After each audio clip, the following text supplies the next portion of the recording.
In Ten Town, survival grows bleaker as the Frostmaiden's endless winter tightens its icy grip. Icebound lakes, dwindling resources, and sacrificial lotteries haunt the land while predators, both mortal and monstrous, lurk beneath the snow. Hardroot, Garn, Mira, Merrick, and Thalk, each driven by their own motives, find themselves drawn into a chilling tale when Boy, a desperate sled dog, seeks help to find its missing master, Garrett. Keegan, Garrett's partner, offers coin and heartfelt gratitude for his return, revealing that Garrett ventured into the icy heights of Kelvin's Cairn with three companions: a halfling, a tiefling clutching a book of knowledge, and a proud Goliath. They aimed to hunt something monstrous, but the mountain holds only peril. The party's path led them through the haunted towns and ominous discoveries. Runa, a dwarf survivor, speaks of yetis lurking in the tundra's shadows, while evidence of unseen gray-skinned Ruger emerges in the Caer Denibal's abandoned ruins. At Caer Koning, clues of Garrett's preparations stir the grim realization that dangers of the Kern grow even closer. At the mountain's base, you uncovered Garrett's shattered camp, overturned sleds, starving dogs, and remnants of survival. Hardert communes with the dogs, learning of the rock slide that separated them from their master. Somewhere higher up, Garrett and his companions remain lost, their fate shrouded in ice and snow. So as you guys pressed forward from here, what would you like to do? As you are at the base of the mountain, still at the camp, you had last time taken care of the sled dogs, make sure they were fed. Did you free them or did you guys keep them bound? I'm freeing them. Yeah, freedom. So since you can actually talk to them, Mm-hmm. Didn't we would already talk you to them? you did, but I want to confirm whether you convey that they should go home or stay and wait for your return. Well, I thought they were staying with us, Okay. like What? because I thought we were gonna fix this sled. Oh, yeah. Okay. Yep. I All right. did fix the sled, didn't I? You took the rock off of it. Oh, yeah. That's close to fixing. I have a cantrip for that. All right. So as we begin, the dogs are gleefully eating. You guys are pretty much ready to start your journey up through the mountains. So if we repair this thing, and how many Mhm. sled dogs are there? There are, including Boy, there are a total of 6. So that's probably still not even enough for all of us, right? Like, Right, right. but It would be good enough for gear if you were traveling on normal land, but they wouldn't be any help to you up the mountain. right, The but like pathways if are. Go ahead. well, I was just gonna say if somebody was like injured or something, we could sled them down, Yes. Yep. or we Uh, could just heal them with magic. So right. okay, never mind. Yeah. uh, it appeared from before Garrett and his crew went up. They left the sled and the dogs at their base camp, so they never intended them to take them up to the mountain to begin with. Oh, gotcha. So looking up the side of the mountain, you could see there's some areas that are a slope, but other areas may require some climbing of vertical surfaces or ice walls in order to get past. Mm, okay. Then, in second thought, maybe it'd be better Mm-hmm. to tell the dogs to go back home. You can either have them wait for you in your return, or you can tell Boyd and to take the rest of them home, but they will be journeying on their own. So Oh, Well, yeah, we that should is have your them call. stay because, like, what if yeah, somebody's injured? We could stick them in the sled yeah. and let them. Well, and we don't want them to get dog napped i- in the There might city. be some crazy lizards trying to dog nap them. Trying to Right. freak, try to freaking eat them. I'm not trying to eat anything. Merrick Well, not loves not dog. anymore. I ju- But there was a smashed up tent. We could just tell them, "Here's your new doghouse." Did you I can? mean, I have a cantrip for that. Dog houses? For fixing tents. Fixing tents.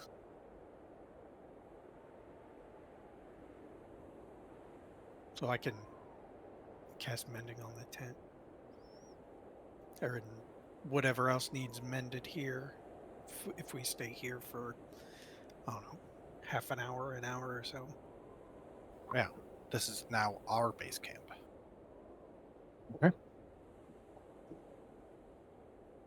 All right, so you guys communicate with the dogs. They are happily. Boy is cheerful. We will wait here. We'll wait for Master's return. And you guys are able to head to the mountain. So who is going to lead this trek? Does any of you Not me. have any mountain climbing experience? I'll leave. I don't have mountain climbing experience, but I would like I'm to a- try and sneak scout. Okay. And I assumed Garm, Mm-hmm. Ryan With? would probably be the other forward scout. Yeah, I can do that. Okay. Yeah, maybe Garm can go first, and I will be second. Because I can help assist, because I would know a thing or two about mountain. And I I'm put on the crampons and Okay. Good. All right. So you spend a couple have minutes. ice axes. Yeah. Okay, pulling out your gear that you had provisioned, So freeing cool. up your rope, putting your crampons on. You can feel a solid crunch as the icy spike or the steel spikes dig into the snow. All right, so I need you guys to go ahead and adjust your order so I know who is going to be up front. Which way's front? Up here towards the top. Come on, guy, can do this. I'm on a different thing. Yeah, up here is front since you'll be heading towards the mountain.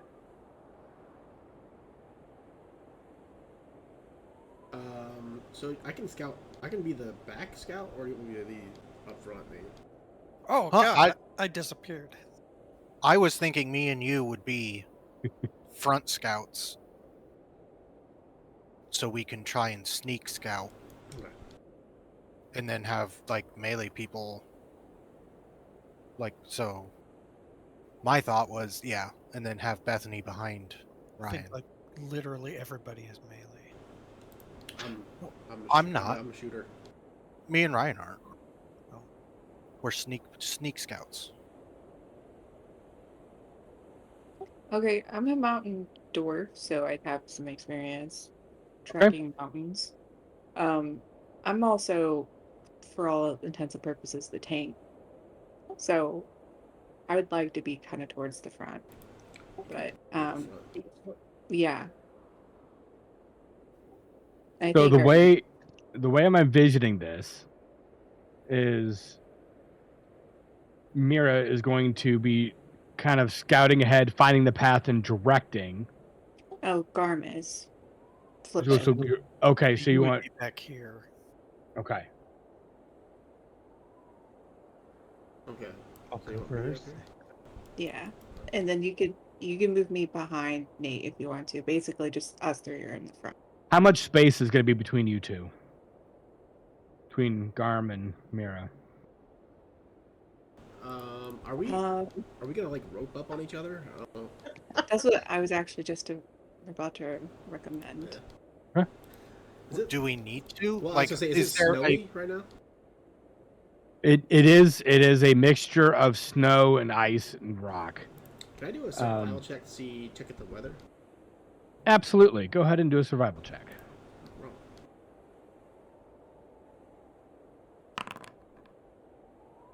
Very nice. That's a crit. That's So- a crit. Unfortunate. It is a crit. That's even better. All right. So the weather right now looks to be fairly stable, but you do know in a mountain condition it could change at any moment. So it's hard to see on the other side what the incoming weather is going to look for you. Okay. You do know with your either limited knowledge of mountains or just lack of experience actually climbing mountains, Yeah. avalanches are a thing. They are indeed dangerous. Okay. So on ice falls or climbing up rock surfaces, ice, things like that, roping together would be advantageous. In an avalanche situation, it's very dangerous because if one person falls or enough people fall, it could drag the whole party. So Okay. So until we that is a get to gam- an ice fall, that is a gamble that you'll have to take. You can either try to pull somebody in, or it could make the challenge a little bit harder for everybody else should an avalanche hit. Looking at the surface, avalanche could be prone. There's enough snowfall recently that could cause could be good conditions for something like that happening. do we know what would trigger an avalanche? Like, would I know? Would Bethany know for Y- mountaineer y- experience? It could be loud noises. It could be shifts in the snow surfaces at your feet as you're walking off. Small movements of snow can loosen up, pack snow up ahead. Could literally be the number of us together too. Okay. Gotta be quiet. I think we're gonna get an avalanche. I have a All suspicion. right. So are you guys just going out way ahead? All three? No, I will draw on the map your actual route that you're going to be taking. I just wanted to know marching order and distance between everybody. So that's what that represents there. So I need a survival check then for the first part of your journey as you're going to navigate up this slope. The first slope is going to be a little bit easier, but you can see it gets more hectic as it travels up. And for scale, this thing is thousands of feet tall. This is quite a large mountain. So is everybody making survival? Whoever is in the lead, others can offer assistance. What's assistance, like advantage or something? No, I can check your rolls if you want. We can do it as a party roll Okay. and see. That's fine. No harm in that. Well, look at that. It's a lot of 20s. You're all pretty amazing. All right. Easy enough here down below. You guys are able to identify a fairly safe route up through the mountain passage. So I'm going to go ahead and...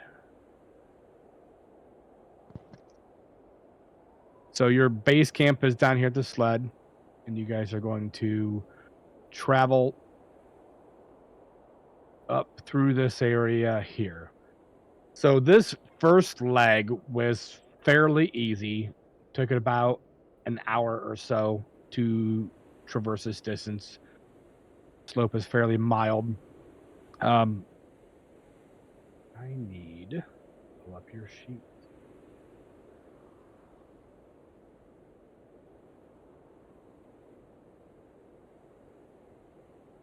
Guys have some pretty fantastic passive perceptions. Yeah, we're kind of like the wisdom party up in this bitch. Yeah. So all of you notice up ahead, not that they were hiding, you see a small group of goats, mountain goats, up on this path here. They seem to be in your way between the most optimum route. So how would you like to navigate through them, around them? What would you like to do as you're approaching these goats? How many goats? 4. How big are they? They are smaller than a horse, but they are very large goats. They're probably 400 pounds apiece. Okay. I would say about head height. They're probably about 4 to 5 feet from if you would stare one down. So depending on your character's height, they Okay. are fairly large goats. He did not startle them. Um,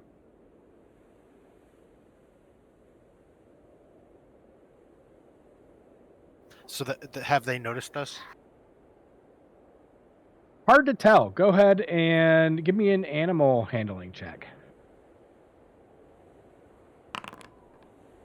Oof. Everyone or just I If everyone like to make a roll, that's fine.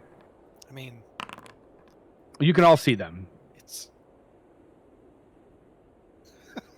I'm way in the back. It's okay. The druid doesn't need to know what's going on. can I pet them? Oof. Oh yeah, I you. rolled a 9 anyway. Or 11. Yeah. Ooh. Oh my god. Here we go. That's what I like to see. Wow. I just It tell the the druid, like, and point at the goats. Fuckable goats right here. all right. The Mira, goats I'm gonna- appear. You get the impression the goats do notice you up ahead. However, they don't seem to care. You don't seem to be registering as some sort of predator to them. That's kind of offensive. Would you like to remedy that? I was No. thinking about it, but we have a guy that can just tell him to fuck off. So I mean, it'll take me 10 minutes. Can I I? mean, that's Merrick fine. wants to try to pet them. I want to hide in the snow. Okay. All right. Go ahead and make a stealth check to hide in the snow. How long would how long just going around them would take compared to waiting 10 minutes? Going around them will require you to climb up part of a rock shelf. So if you have somebody who can ask them to move, that would probably be the fastest way. However, it'll probably add. It depends on how well you guys are at climbing. You haven't done any rock climbing yet, so half an hour to an hour to climb over them, not I disturbing mean, them. oops. I mean, just let me. I mean, if that, just let me take 10 minutes to Yeah. talk. So that's what I asked. as you start casting, Merrick is going to start walking towards the goats. Goats? How close I'll do you take- want to get? I want to pet the goat. Okay. But I'm not dumb. Like, if they're gonna get pissy once I'm like 10 feet away. Okay. So you all watch as Merrick starts traversing up the slope. At first, the goats don't seem to mind. Merrick waves at them. But as you approach, you get within, say, 60 feet of the goats, and they kind of stop rummaging in the snow for food, and they all just kind of stop and turn to look at you. You do see that they have a brilliant white furry coat, fairly large horns, and you see one of the larger ones steps forward. Go ahead and make a animal handling check for me. See how good you are with animals. You did fairly good before. This seems to be a defensive posture, more of protecting a pack. You are unsure the nature of these goats. This could either be fine or this could be a slightly challenging situation if they feel threatened. Merrick Until you rolls get over. closer, yeah. Merrick What would rolls you like? over and shows Tummy as a friend.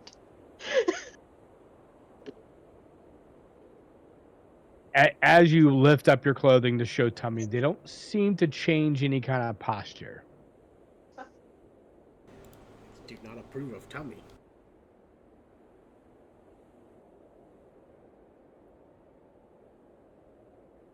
I guess Merrick will let the druid handle it. Right. Will you stay up here or will you back down from where you're at? I'm gonna stay there. Okay. In So you defeat. sit there and watch, looking around. You Do I do notice notice that while I'm up what there? you notice that one of your companions is missing. The one in the snow?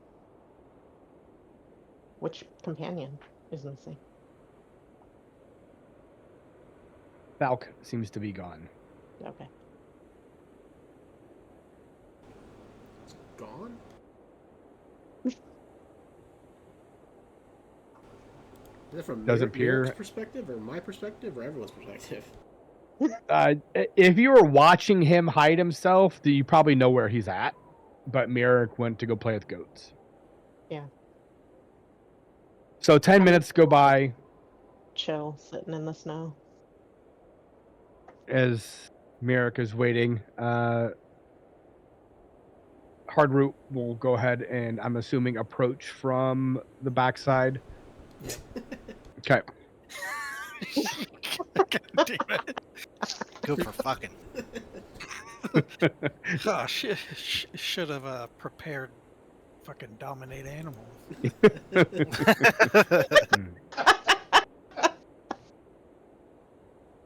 All right, Hardroot, go ahead and approach these creatures. How close do you want to get? Well, I'll go about as far as Merrick went. Okay. And then I'll just call Here. out to them. Hey, goat! Hey, goat! Go. Go. And then you go, hey. The rest of you hear a bleeding in return. Meh. Thank you. I appreciate that. I have not practiced my goat voice before I came on today. You hear the goat reply, or you can understand its language. Caution, friend. Protecting my kin. What say you? We mean no harm. We only want to pass further on up.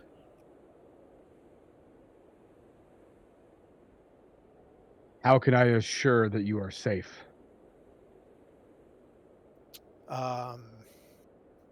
I will toss him the good berries that I still had from yesterday. Oh shit. I Go think ahead. I had 4 good berries from yesterday. Go ahead and make a persuasion with either. You can either do a persuasion or animal handling with advantage. I'll let you choose which one you'd like to use. God damn. You're not very convincing. Can't roll for shit. Can't even do the things I'm supposed to be good at. You see the goat look down and start to maul. How many berries did you throw? 4. 4 berries. I'll say He, these berries are. Eat only one and you'll be full for a day. Very good berries. They're good. slowly, he kind of leans down, sniffs the snow, and then consumes the berry. As he eats the berry, you see his belly all of a sudden gets fuller, He and he heals kind of he stares back at you. You do say friend is true. Appreciate your hospitality. He's awfully well spoken for a goat, surprisingly. You haven't spoken to a lot of goats, but he does seem awfully polite. So the other goats kind of come up, each grab a berry, and you see the alternative route that you would have taken. These goats start to hop and jump up to the side of the cliff. Very narrow pathways or handholds. They seem to fairly easily climb as they scale the side to allow passageway for you guys to continue. Nice. Can I ask them if they've seen other humans on this path? Days before, we have seen others. As many as my herd went past before. Been several. Many things. Yes, yes. Okay. So that was easy enough. You know, I never realized how nice it would be to just talk through all your enemies. Makes life pretty easy. You're like, oh, all right. So continue on past. You guys are easily able to traverse this section. I need let me see here. I need Garm. Since you did so well earlier, I need you to make a survival check for me. Okay. As you guys are approaching this side. Impressively done. Thanks. You see the area ahead of you looks to be fairly unstable. Could very well be a point that could cause the snow to come down. This could be an avalanche spot. Avoid. Since you did so well before, you were able to be on the lookout for those and notice this area. How would you like to proceed? Would you like to navigate cautiously? Would you try to trigger the avalanche ahead of you? Or you can try to get alternative path away from this area. The alternative path would be up a rock face, so it would be rock climbing. Mm-hmm. Is there a way that we can all kind of get in a safe spot and then trigger it? With you noticing this area with enough times, absolutely. You can, if you'd like, you guys could rope up and kind of secure yourself to a rock face, then trigger it out of the apparent fall area of the avalanche, if you will. Yeah, that's definitely an option. Okay. What do you guys think about? What do you guys think about that? Sounds good to me. Yeah, sure. Are we able to Do see if it. there's anybody in the path of the avalanche? Absolutely. Looking down, it is far enough away from your base camp. You don't think it's going to cause any issues. There's no other creatures or people you can see. Any kind of thing that's not snow kind of stands out fairly obviously until you get to these rock areas. Here, it's a little bit harder down here to see, but it looks clear. Does not. You don't get the impression you're going to be jeopardizing anybody by releasing a avalanche. Okay. Okay, easy enough. Don't even need to make a skill check. Thanks to Garm's fantastic knowledge of the mountains, you guys are able to tidy up those you need to either get a piton into the rock face to lock up, and easy enough by grabbing a few rocks or boulders, getting those a kick, you're able to trigger a avalanche. The sound is deafening as it appears to be a 300-foot section of snow start to tumble down, and as it passes you, you're kind of huddled underneath a rock jetty, so snow is kind of going over your head. The snow here looks to be some 30 feet deep as it travels through. This would be incredibly dangerous if you were caught on the surface. But with your pre-planning, with this good eyesight and teamwork, you're able to trigger this avalanche. After about 6 or so minutes, it does pass you by, and you guys are able to navigate almost looks like the easier path freed up with this snowfall cleared. Very well done. Nice. So you guys have been up in the mountain about 2 hours now, and you guys continue to traverse, looking pathways here. You're heading over to this other section where it does start to get a little bit steeper. As you approach, you see a snow-covered incline dotted with jagged rocks. Lying face down in the snow, barely conscious, is a humanoid in blood-stained cold weather clothing. Would you like to approach? I want Yeah, to hide but in the like snow. stealthily. Go ahead and make a stealth check. What'd you say? What'd Merrick say? Oh, you guys are both hiding in the snow? Oh, you're I'm both. No. Oh, no. I want to creep up to check on this Vickers person, but not like. creeping up. Falk is creeping down into the snow. So you see Falk kind of bury himself. Falk, what color is your fur? Is it white?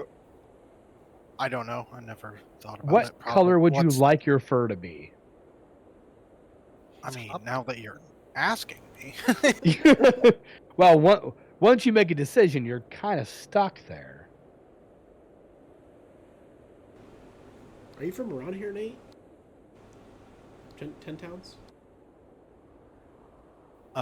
You're gonna screw my poster up with one fucking description.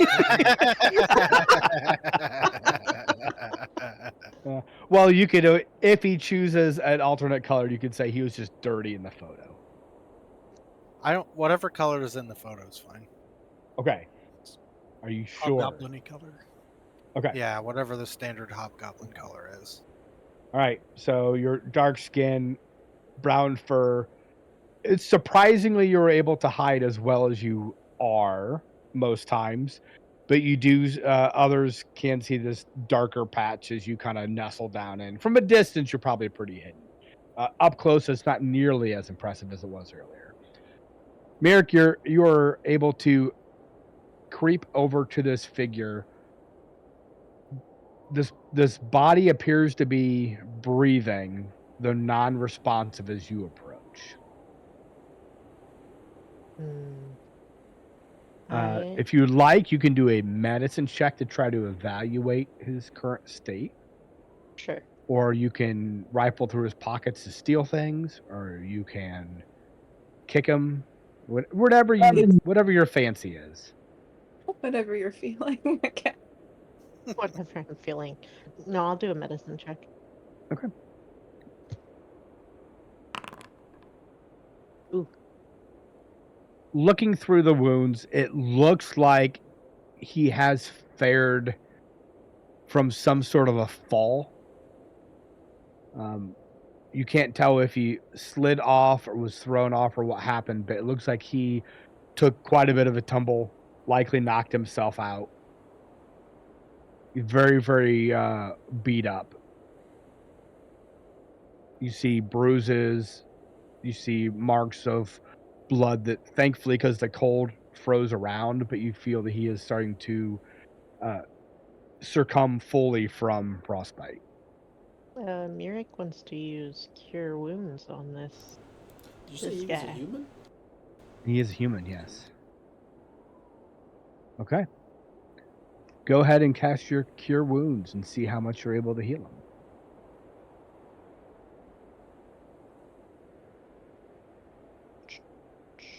That's the wrong cure wounds. That's the wrong one. That's What do I do? That's the new one, not the legacy. Ew. Because the new one is 2d8 plus. The And new one is that- twice as good as the legacy one. Yeah, that new one's pretty impressive. Oh, okay. You rolled a 4 for Yeah. both of them, so it don't really matter. We'll Just go ahead go and for it. we'll I'll remove change that for 04. next time. Yeah, no problem. 7. And good call out with noticing that. I'm like, wow, that's awfully Yeah, high. thanks. All right. Yeah. 'cause- All right, so you cast. What does your casting look like? What does Mirik's magic look like?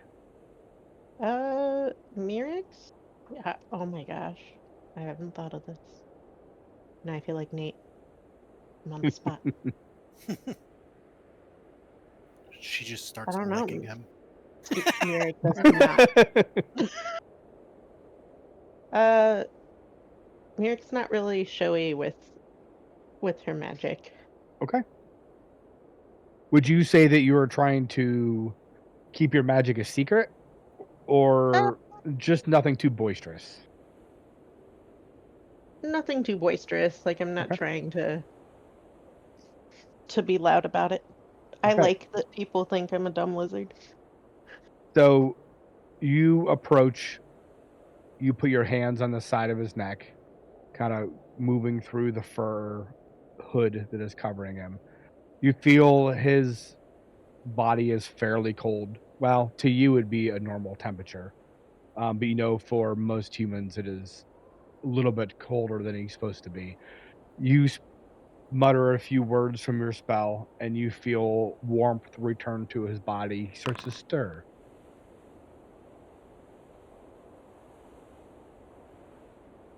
All right, hard root. What you doing there?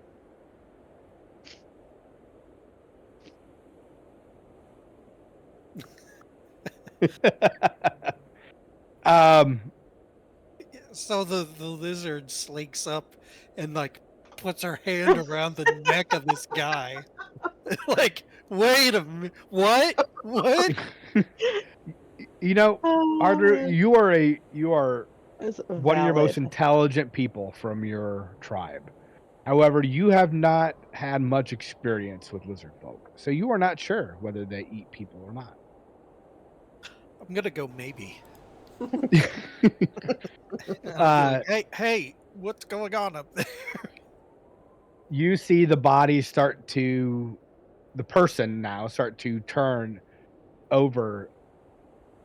You see him look over, and you see the stare directly into your eyes, Merrick, and lets out a gaspy shriek. "Ah!" As he tries to back away, as this large-headed lizard creature is inches from his face as he wakes up No, no, no, from no, no. Merrick is unconsciousness. friend.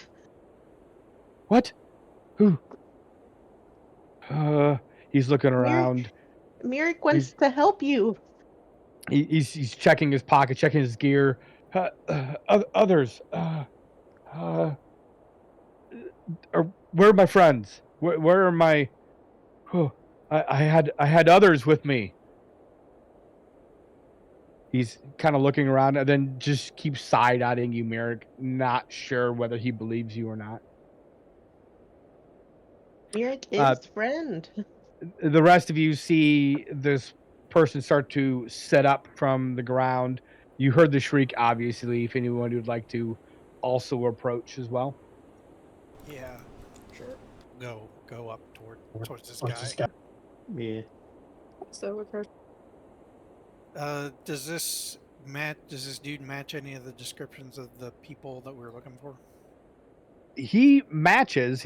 In your from your talkings with Keegan before, only one of them were indeed human, and that was Garrett.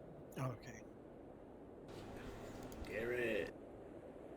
Ah, hey, So we'll go you up. know me. Yeah. Who are you? We know boy. Boy. Oh, blessed. Where's Boy? Is he okay? Safe. And he kind of All groans it, and you kind of look at his midsection. You see, uh, now healed, or mostly healed, thanks to Merrick's application of magic. You see really deep gashes from a large clawed creature that dug through the coat and armor and into his flesh, likely. Hmm. Probably something as large as a bear, a large bear, polar bear, perhaps. He's. Uh, did boy get you? How did you know I was here? Are you? We are here to help. Tell us what is going on immediately, and we'll explain later. Uh, If not like in the immediate time frame, not immediately. yeah, That sound that way. yeah. I'm going to assume that nobody has approached with weapons drawn. So the five of you kind of get near Garrett. Uh, do you have anything to drink, perhaps? Sorry, I don't know how long I've been here. Ooh, I'm gonna hand him a little I bit of my flask. what's in your flask? Fire whiskey, baby. Oh, he takes a swig and whew, wakes right up. Oh, I was leading an expedition. Um, a few people that have hired me. Do you see any others with me? Asterix is the one that hired me. Tiefling. Nope, we have only found you. We were sent Hi. up here by Keegan. Oh, Keegan. Boy found us, found help, and Keegan hired us to come up the mountain and find you and your party. Blessed for sure. I was leaving Asterix and Perlu and Mock is just what I refer to him. He How just do you spell those? uh, Asterisk. yeah. I will go ahead and place them in chat. So here we go. Shift 8. Asterisk. Oh, yeah.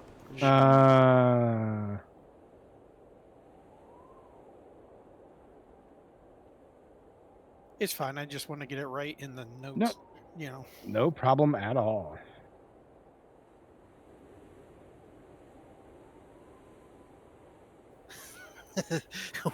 Whoever wrote the book just forgot to put a name, so they just have an asterisk. Ah, okay. Cool. Next, So we'll meet insert name here. So Asterix, about a week ago, hired me to take her and her friends on an adventure up to the top of the mountain. Apparently, they were hoping to hunt a yeti. I don't know why they would, but I told them I would take them as high as I felt comfortable. However, to my surprise, we actually encountered a yeti. I've never seen a creature like that before. It was 12 feet tall. It kind of ambushed us out of the snow. It slashed at me, tossed me over the side. I heard screaming, and I don't remember too much after that, to be honest. It was quite a bit higher up the mountain. Yeah, if we look up, like, is there Mhm. cliffs above us that he would have been thrown over? There are cliffs above you. It looks like, depending on where he was from, he's kind of lucky to be alive. He landed about let me click over here. He's landed about over here, and all he just barely missed large rocky boulders and hit snow. Hmm. So he likely came from a plateau shelf over here. And looking at the distance, it's probably like he probably flew 150 feet off Okay, so the Yeti easily. could be around here. It it could be, Maybe yes. right around Yeah. here. Um, go ahead and make anybody can do this. If anyone has any experience with a Yeti, go ahead and make a nature check and Is, try to discern anything about is Yetis. Yeti a beast classification? Like, is it classified as Yetis a are beast or yes, the Yetis are monsters. I think. monster? Let me confirm for me. It is considered a monster, yes. Would Yurik actually be able to do this? Because she's not even. She's from the. You can. Merrick You has may have spent heard a lot tales or of stories. time Okay, maybe. wandering the snow. Or on the boat, because she did say she came from a boat. Maybe she heard people talking about it. I live in the mountains, but you know, Your apparently mountains are. I can't do anything mountainous. Bet you're gonna enjoy the fucking bilge. Yep. How's it Your- feel? Your mountains are Pretty good. safe. Yeah. These are wild, unkept mountains. Merrick, from what you've heard about Yetis, they're fairly interesting creatures. They tend to store their prey in a somewhat living or unconscious state and then feed on them as they get hungry. So, looking at the impact site, looking at the wounds, It is likely that if the Yeti knew he was here, he wouldn't be here. So Boy. it kind of goes. You're getting the impression that it got enough food elsewhere and kind of forgot about him and didn't know. That's the only reason he's alive. I convey that to the rest of the party. Lucky son of a bitch, Garrett. 150-foot fall. With a gash halfway through your guts? I like to say it was skill, but honestly, I think having being almost frozen to death probably saved me. Time to take up gambling. Well, that also means that those other people could either be taken or eaten, or a mix of both. So really so the question is, do we just fuck off out of here with Garrett because that's who we were paid to come get?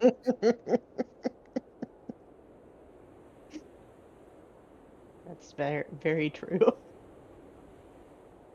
But those guys, if they're willing to pay for a guide, they'd be probably willing to pay to be rescued too. So yeah, and we're already right here. So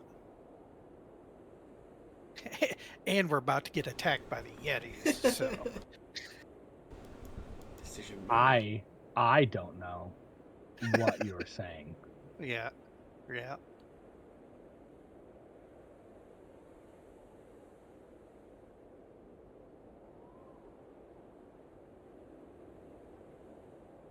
Do any of us notice anything whilst we are talking to Garrett? Maybe some of you may actually. Perception roll? Not yet. Just hold on 1 second for me.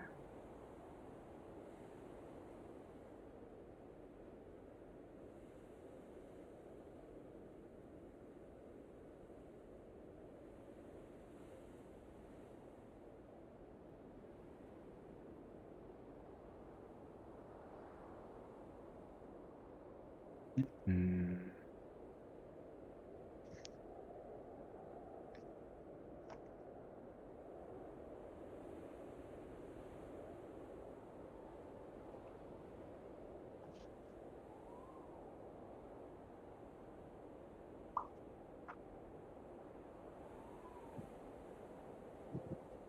Here.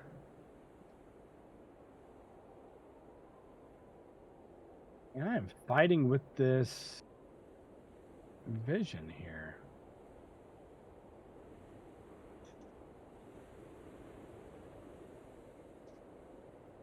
I don't want anything hidden. Whenever I select you guys, oh, your vision disappears. Oh, if you right-click if you configure the scenario or the scene, and then go to global illumination, Yep, I and think I got it. don't Yeah. do token vision. Oh, yep. Okay, I'll turn that off here. Yep. That's how I always did it, and then just use the other fog tool to control it. Okay. So I should go back in my maps and turn all that off then. Good to know. All right. All right. Let me know if you have any visibility here. Yep. Yep. See. Okay.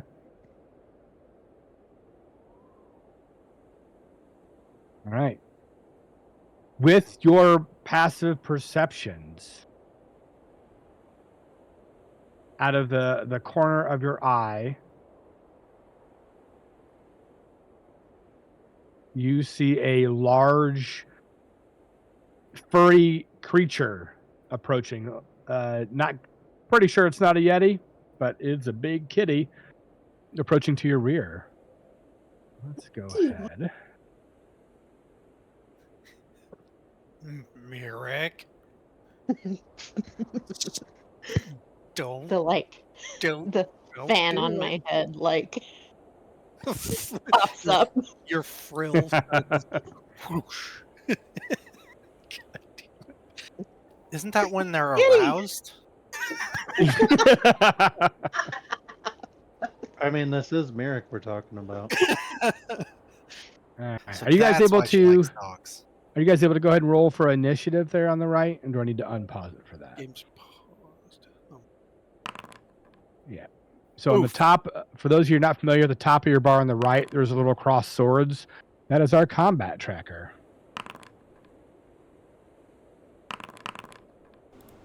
Oh, that's cool. I didn't know favorite We're enemy rolling lets you in. talk to your favorite enemy.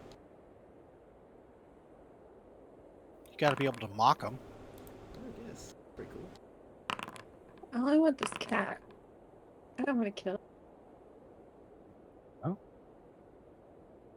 We'll see if you have your chance or not. So, because this cat stepped on something a little crunchy, it caused your attention to swing to the right, and you see this large feral cat approaching your position.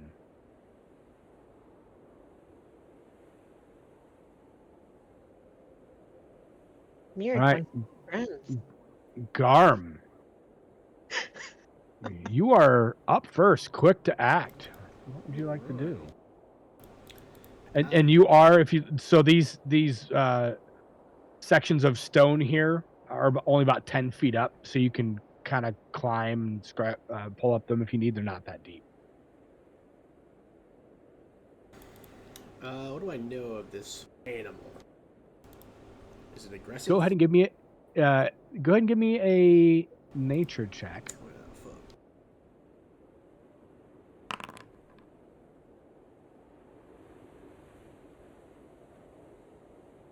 yeah, fuck. You don't know a lot. It is cat-like. You have heard could be possibly a Craig cat. What you do know about them, if this is what it is they are known to be voracious hunters of men. So they will often patrol and try to take out single or small parties of people. Being approached by one with a large party is a little surprising. Okay. My favorite beast apparently lets me talk to animals. I did not know that. I ask it to back away. We don't want to hurt it. No, you get its language if it has one. Oh, okay. So if it could speak naturally, then you would have its language. If you would like to purr and meow at it, you can. No. I will, knowing what I know of these, I'm going to... So if I hop up here, you said it was 10 feet? Yes. Yep. I will get up here and I will take a shot at it. Okay.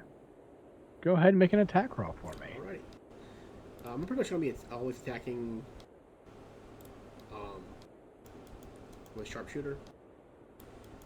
So, Oh boy. so you know. Here we go. It's -5 on my rolls. But I'm going to put a hunter's mark on this bitch. So is that something you can toggle on in your character sheet? A hunter's mark? No, not hunter's mark. Sharpshooter. Sharpshooter. I don't think so. I don't see an option. Can you do a -5 in the modifiers when you go to make? I can do that. Yeah, do that. But I'm gonna cast hunter's mark first. Okay.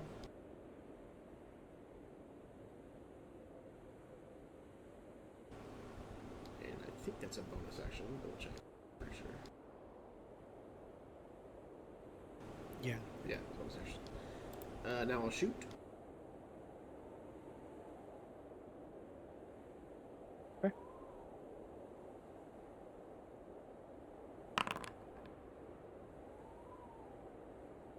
That's with your -5. That does indeed hit. Impressive shot. Thank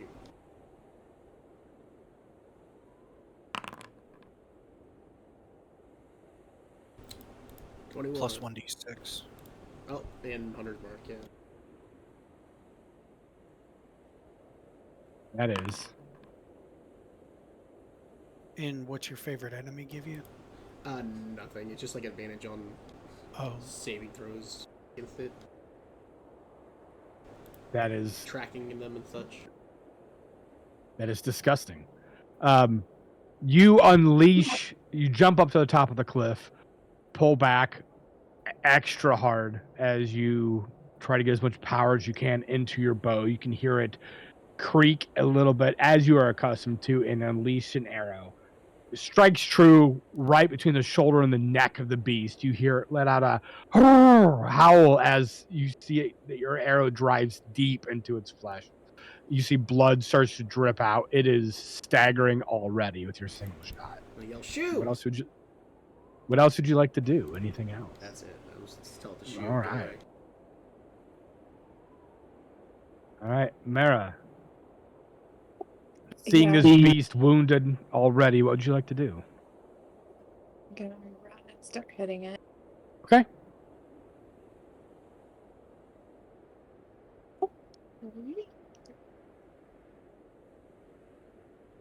Okay, let's see. One moment to get used to things.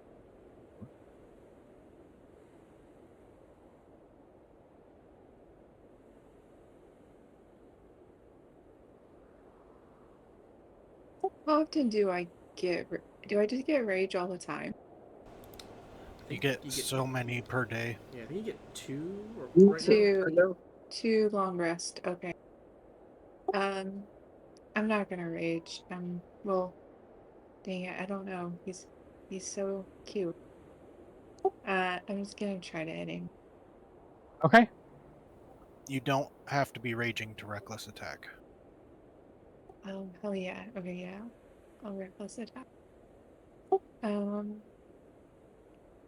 First attack on your turn, recklessly you get advantage on melee weapon attack rolls. Okay. Ooh. Yeah. Yeah, that's an advantage there. Yeah. That'll hit. Impressive. Way better than your other option. Go ahead and do damage for me.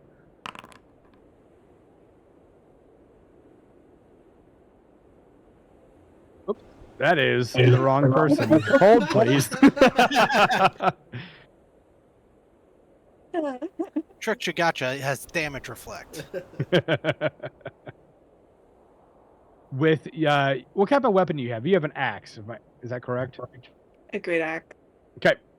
So you run over to this wounded beast, axe in hand. You're a performer by nature. Absolutely. Through and through. You oppose? Describe what this looks like as you run at this beast, axe in hand. I have no idea if it's a good beast or not a good beast. I just see it hitting my new friend. So Okay. I start screaming and I run and then I jump and I slam my axe into it. Go ahead. Let me look here. It's not quite raged. It's just Sure. yeah, No, that's running. all right.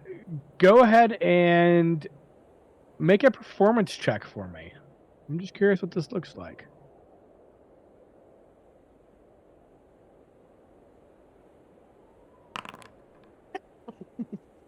Nothing too fancy.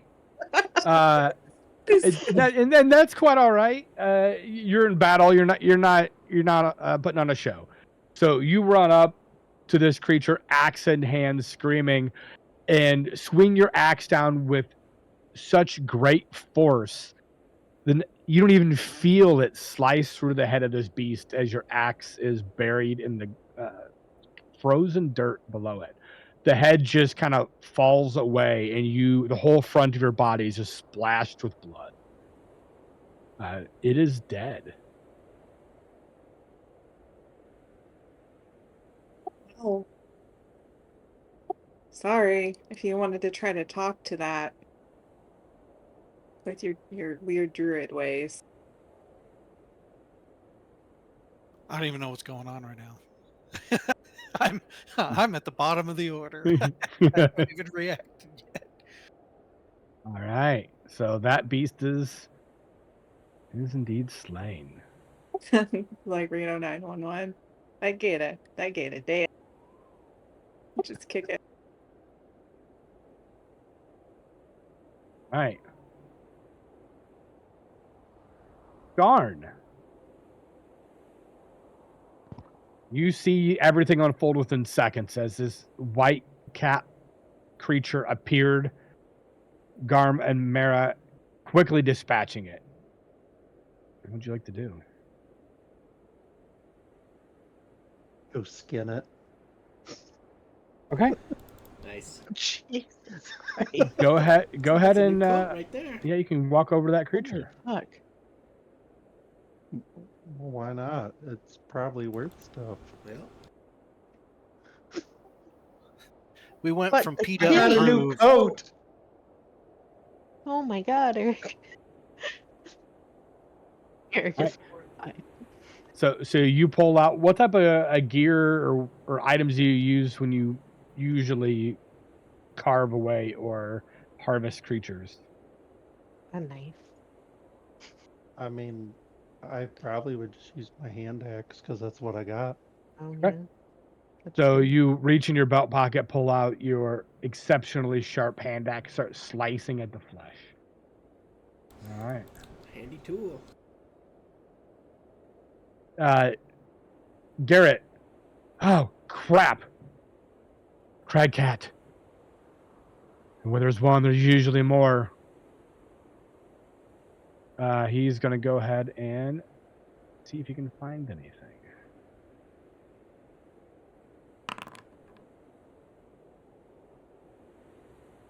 He quickly looks around, surveys the area. There, top of the cliff. Ah! He notices one hunkering down. It looks like it's ready to pounce, but he calls out, identifies its location. Nice.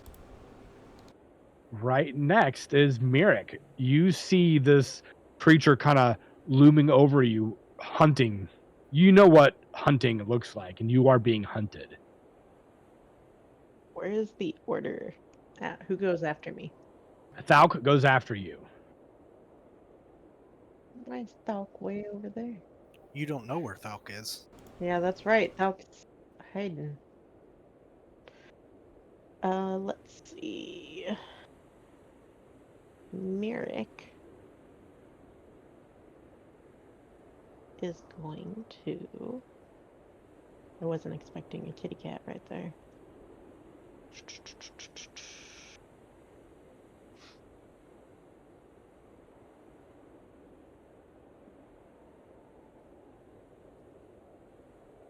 Vicious mockery doesn't work on beasts, right?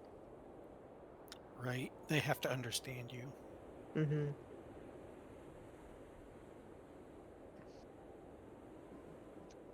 You're a dummy cat. Dumb, ugly cat.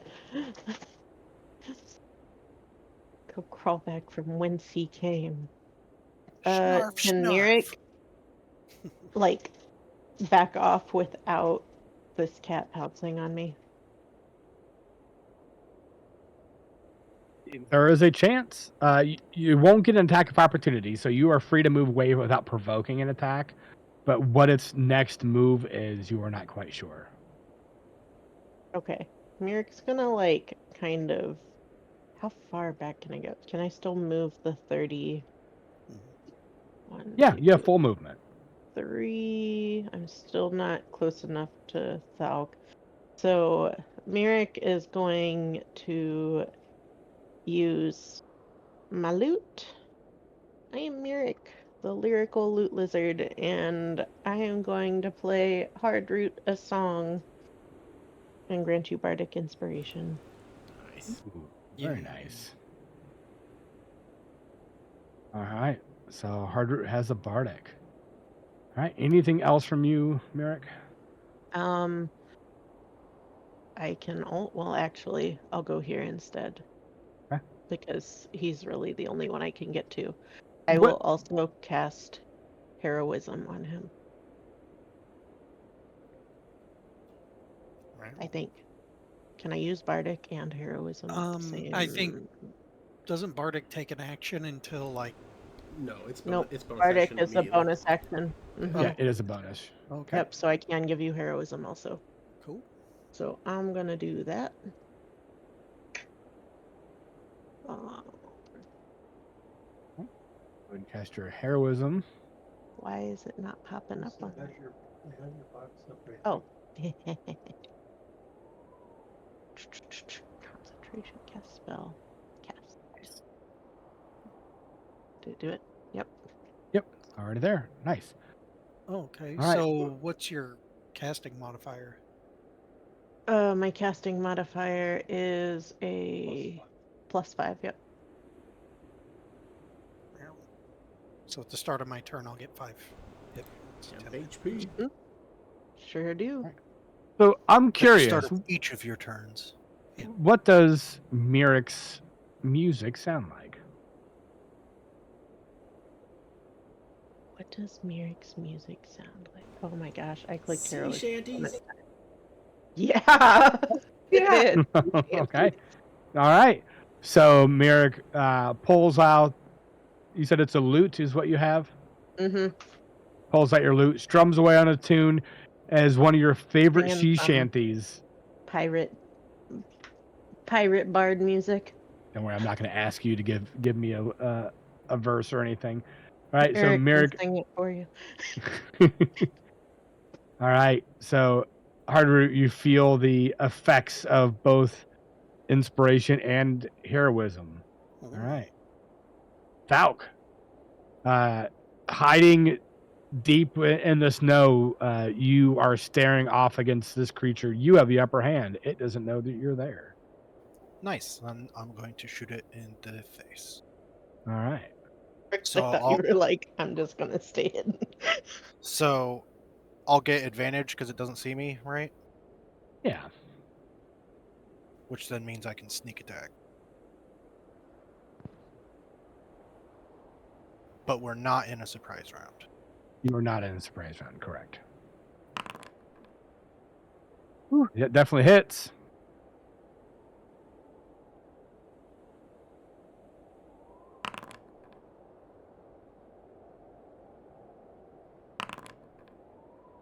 Shit's weak.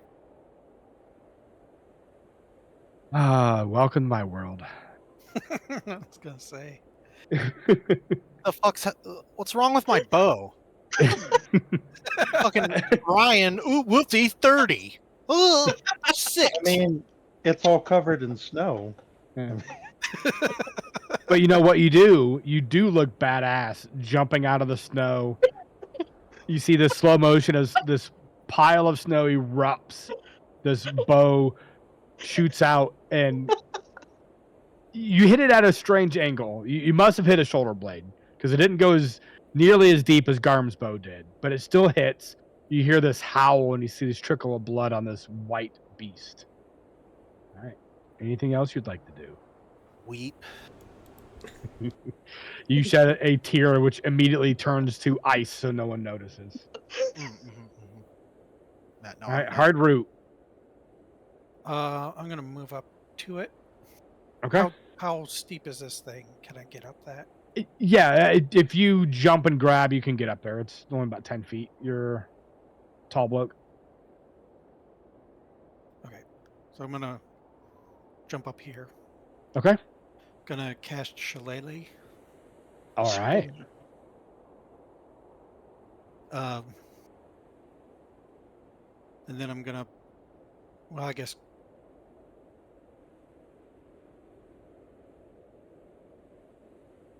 gonna green flame blade it. Oh boy. Okay. It doesn't actually do anything to it, but it looks cool. It does look cool. So that's a normal. Second.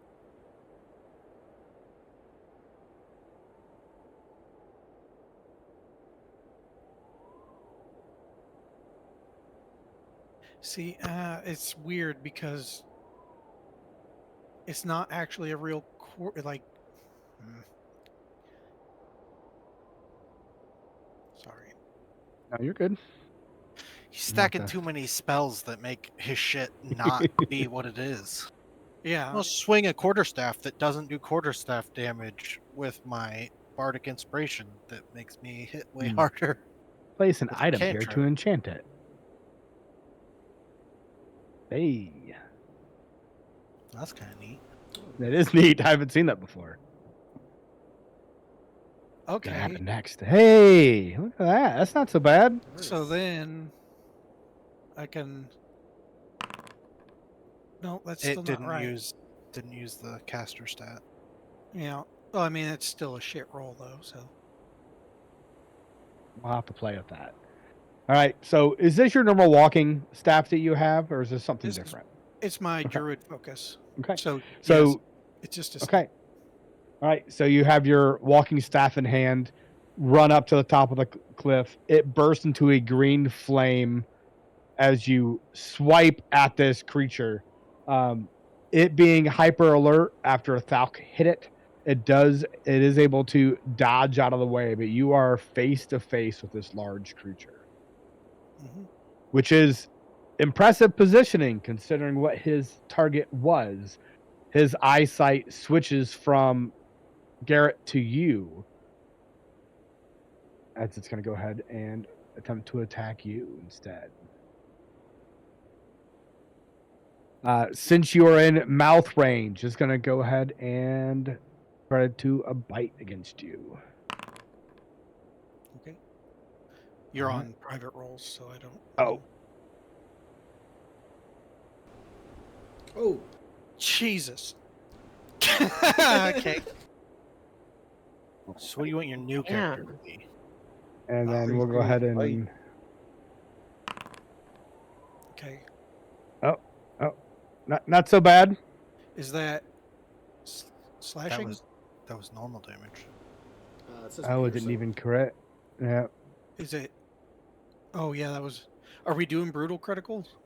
that's. I was We planning were, on right? it. Yep, Yeah. yep. I was planning Okay. on it. Yep. So that's I was planning 20, on it. But you're 21. dead. Yep. 21. Okay. No, you're not dead. You're fine. No. Temp HP. So half of 21 is 10. Yes. Minus 5 is. Okay. Yep. Okay. I'm annoyed it didn't actually crit on its own. Look at that. Not even a scratch.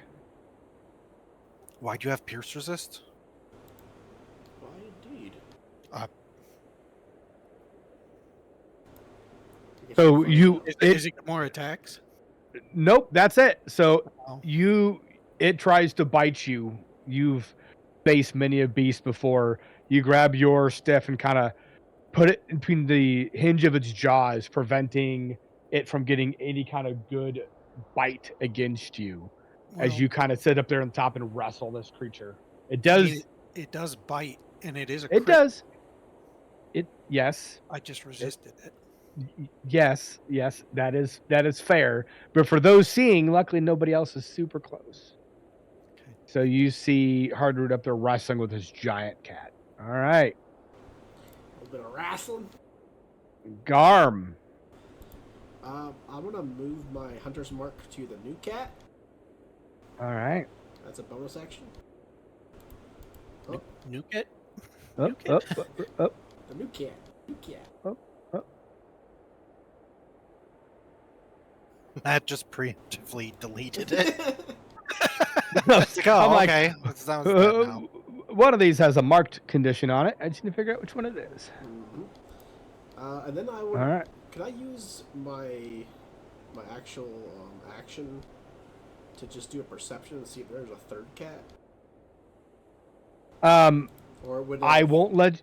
I can if you want to. Are you planning on moving? A little bit, yeah. Okay. If you give me half your movement, I'll let it be part of your movement. Oh, okay. I'm just gonna move down here. Because I don't want you to burn a whole action to look. Okay. I'll do that, and then I'll do a perception. Okay. All right. Go ahead and give me a perception then, as you cautiously look around.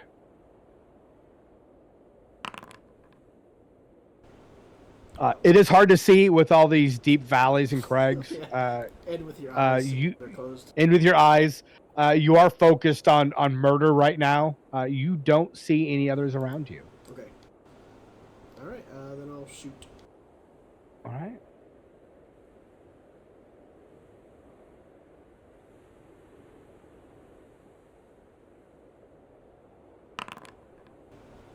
Wow. Ooh, boy, 21 will hit.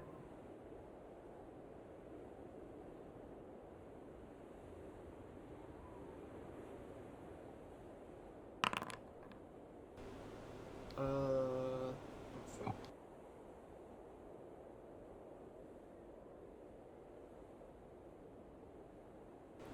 So you pull your bow back again, sink it right past Hardroot's head.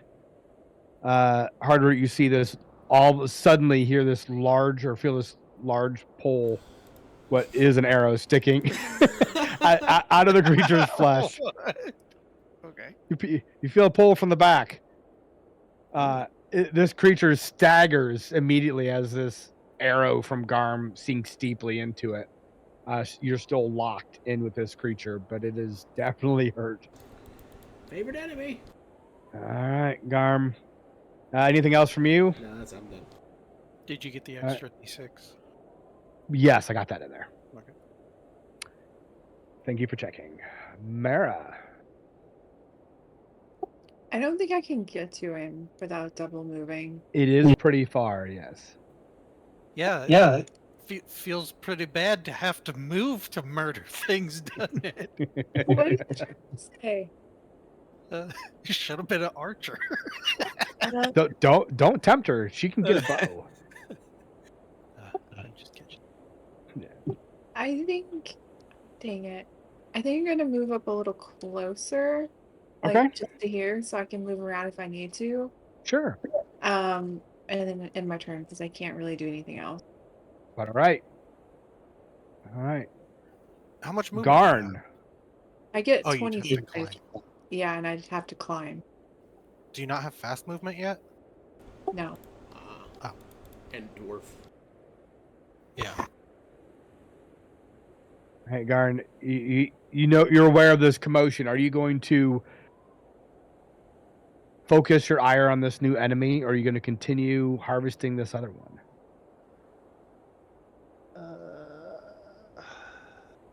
Let's Almost done though. yeah.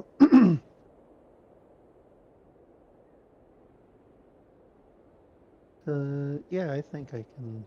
Yeah, I'll help them with the other cat. All right. So you shift from carving this other beast, eyes focused on this other creature. So,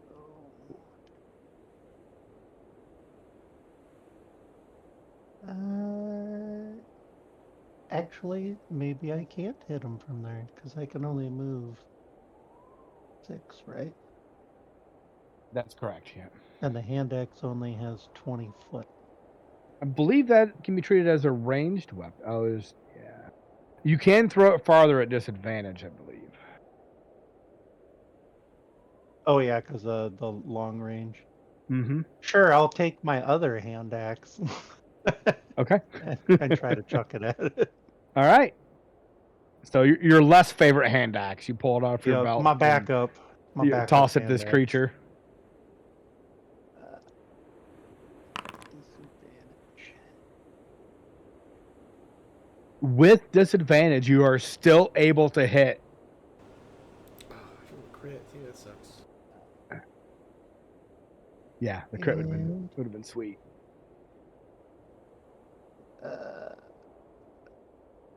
And then, do I just have to click on it again to do the damage roll then? Yeah, if you look at your hand axe, there's below the attack, there's a damage button. So and click your damage button. On in that sidebar? Yeah, on the right hand sidebar. Yeah. So right above where it says you're 14, the next card above it. You can click the stuff on the cards multiple times. Oh, yeah, never mind.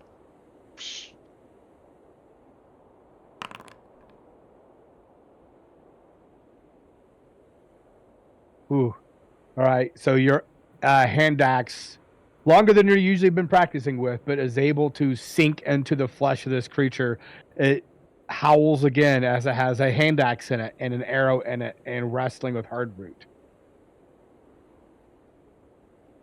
All right. Anything else you'd like to do? No, that'll be it. All right. Garrett turns and tries to pull out his bow, realizing that his bow actually got damaged in his fight with the Yeti. It is broken. So he just stands there. You guys got this! And Okay, buddy. backs away. Yeah. Holding his stomach. He's still a little, he's had a rough day. All right. Merrick. Loot in hand. What would you like to do? Creatures on death's door. I will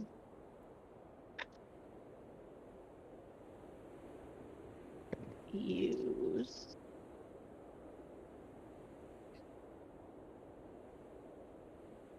Dissonant Whispers is something I can probably use against it either. Correct. Let's look at your I don't know spell. what it says. You can see within range. Here's melancholy in its mind. Yeah, it doesn't say it has to understand you, and you can see it. I play some tormenting music Okay. in this fool's All right. ears. You do know that cat ears are very sensitive. All right, so the creature will go ahead and make a wisdom save. Ooh. He does save. And you notice that you're familiar enough with magic. As you cast on this creature, there's almost a interesting shimmer that goes across. Seems like this creature is perhaps has some other tricks up its sleeve. Well, I used my action, so I can't. So it does still take half damage, though. So go ahead and roll for damage. Okay.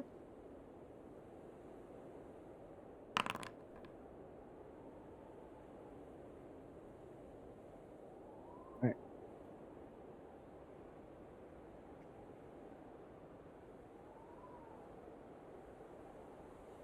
Half damage aside, it is enough as you strum your lute, kind of have this pitch and whistle as this high-pitched screech emanates from you as this creature howls and just collapses to the ground, finally just giving up.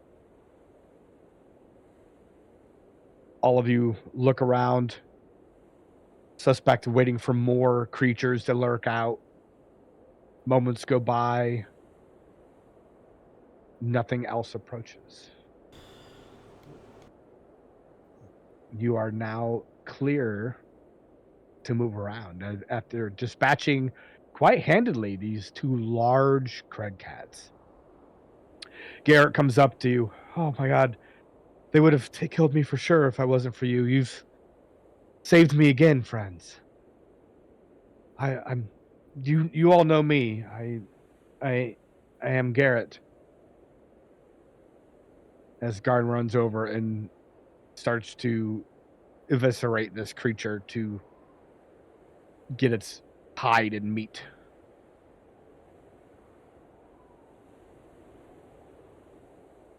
Well met, Garrett. Again. You have a fine lady at home. God damn it. Can't wait to get home to my very expensive whiskey that my father gave me before his passing. Oh man. You know what that's like, right? You know, yeah. the very rare vintage bottle. Hard to get, almost impossible anymore. Taste of home. I'll tell you what, here, let me give you another sip of my flask, so make you feel better and make me not feel so bad. Yeah, he takes a sip. He's like, man, that is mighty familiar. That is good stuff. Yeah, straight from Russell. He kind of pats you on the shoulder. I do appreciate you all. You're all heroes in my book. Does Garrett seem to be who he says he is? Go ahead and make an insight check for me.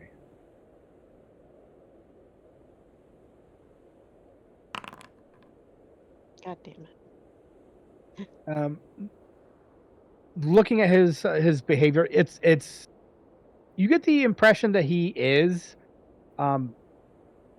wounded, he is tired, he is exhausted. He's in a really bad state. With your medicine check, looking at his movements, he's very sluggish, disoriented. In mechanics terms, he has 6 levels of exhaustion.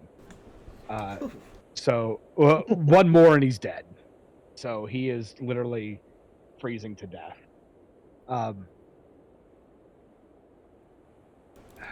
Is it getting late here? It is. So it's been about well, actually no, it's about midday. You guys left from Care Koning. It's a couple hours. It's around 2:00. It is hard to tell the time, obviously. Everything looks the same, but it is the brightest of the dim hour. So you have plenty of time, whether you would choose to continue on up or back down the mountain. So it is midday. Does Garrett know from where, like from here, where were the rest of his people at? Like, where was the Yeti attack? So he pulls out just like a lute or some sort of basically a long stick, and he starts to draw in the snow. My map's gone. Tries to draw in the snow where he was and where they traveled. So they made it up to here at the top. He said there's a really tricky climb to get up, but we were able to get up there. We were near this top of the mountain here, and there is a cave we wanted to investigate.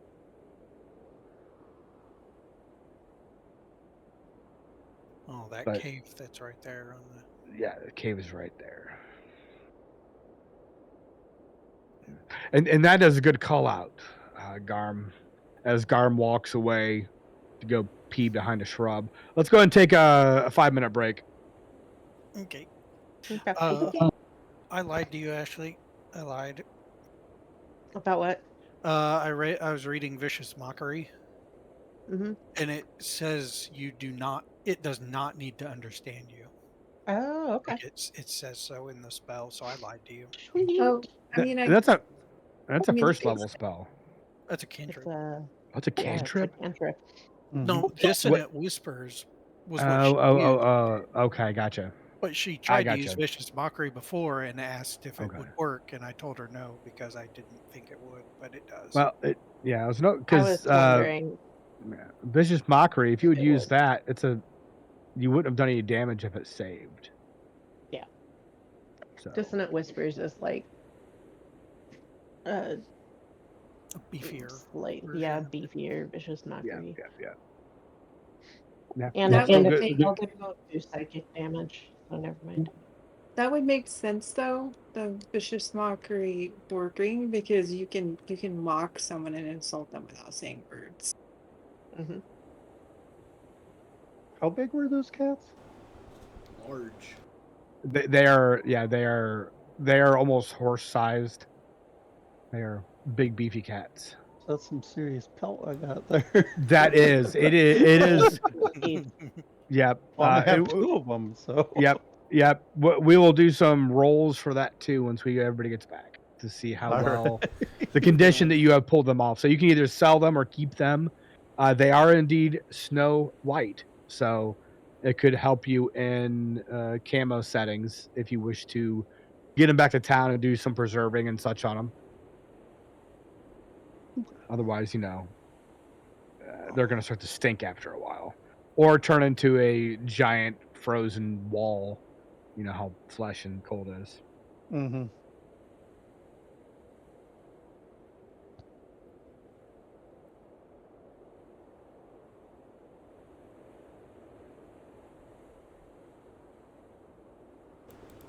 Oh, we're taking a break. I just had to go pee right back. That's okay. I meant to do it, and I was just super excited about going on. So yeah, we have a little break here. Gotcha.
I'm back.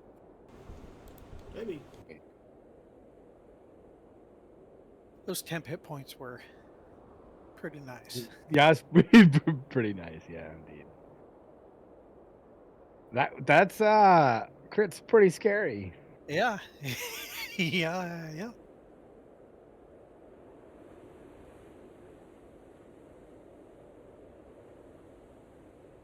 It's still, I'm gonna have to figure out a decent way to do this because Yeah, I wonder if we need to make like a custom version because you can modify or wish Lily. I'm confused on why it didn't work. Right, it lets you put it in there. I'm like, oh my gosh, that's just so easy. Then it just failed. oh wait here. Well, did you find something? No, because it says shillelagh after the Yeah.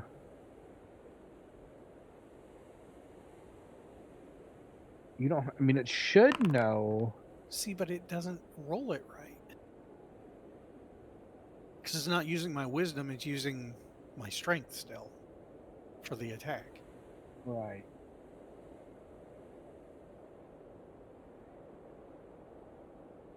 But yeah, Well, it can be. Look at it's a me. good thing I didn't rage earlier, because I would have just been standing there angry, not able to hit anything.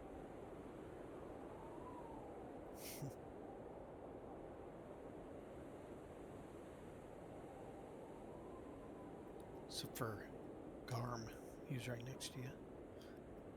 Smack him. I'm just in that car. I'm so angry. Smash.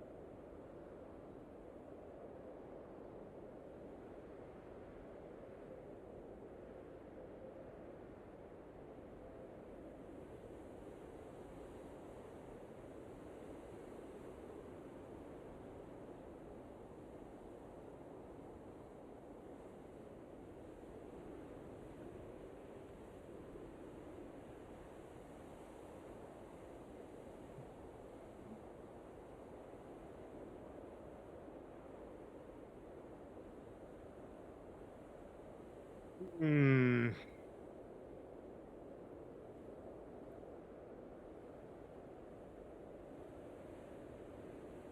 What are you, Herman?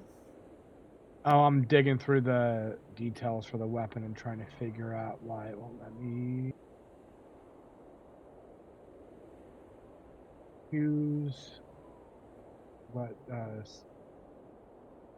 attribute you can use for your weapon.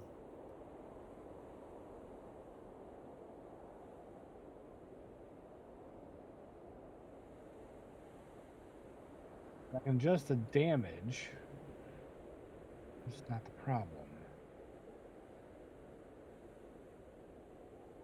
And I can apply just a bonus to it.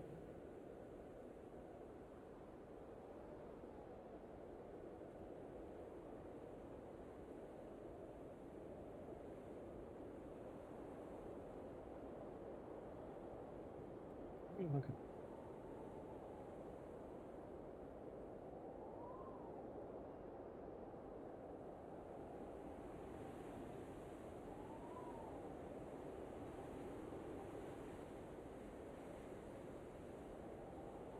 Yeah, so if we just make, well, yeah, because so you can set the damage, but you can't set the what you use to attack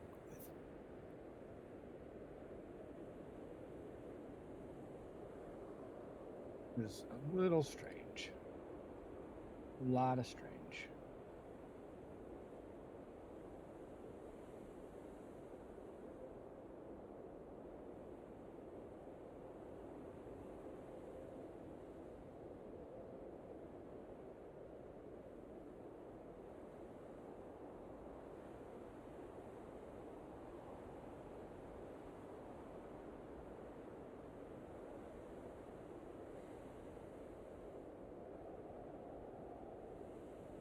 I mean, I can hard code it.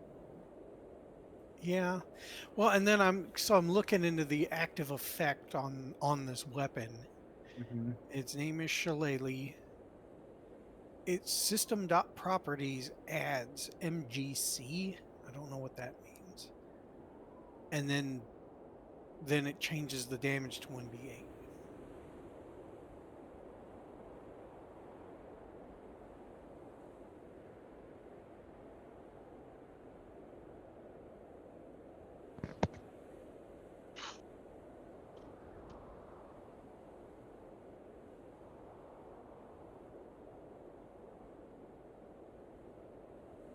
Frustrating. Yep. What if I do?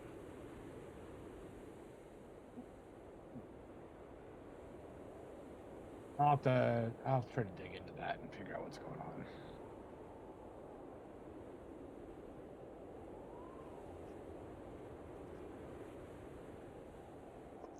on. Are we missing people still? Anybody not back? If you're not back, say something. I'm not here. I'm not here. Yeah.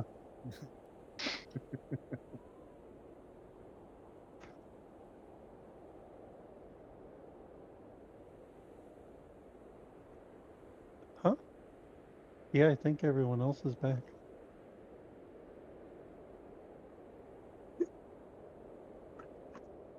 Nobody said they weren't back. Okay, well that's good. That I means we haven't can read. continue.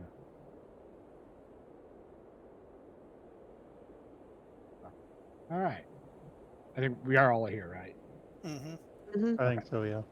All right. So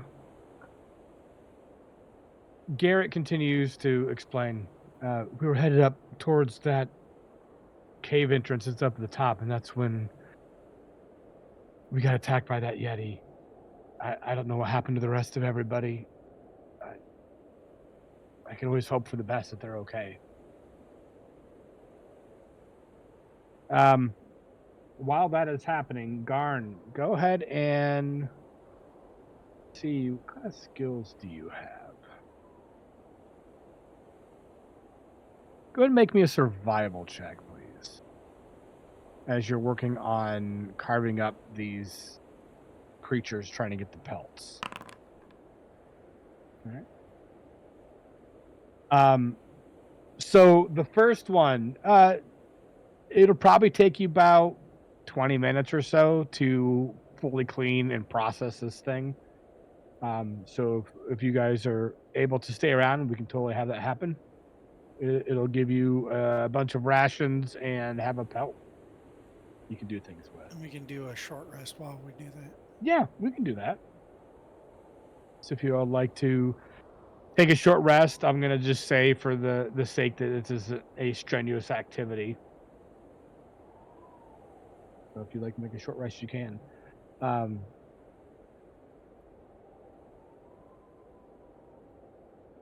So, you all found me. What is your next move? Well, I suppose I was thinking we would go up after your other companions. That's what I would do, but I'm in no condition to make any demands at this stage. You've all saved me twice. If I know Keegan, she asked to or offer payment of some sort. I can't provide anything on top of what she has already. Tell us a little bit Yeah. about these three.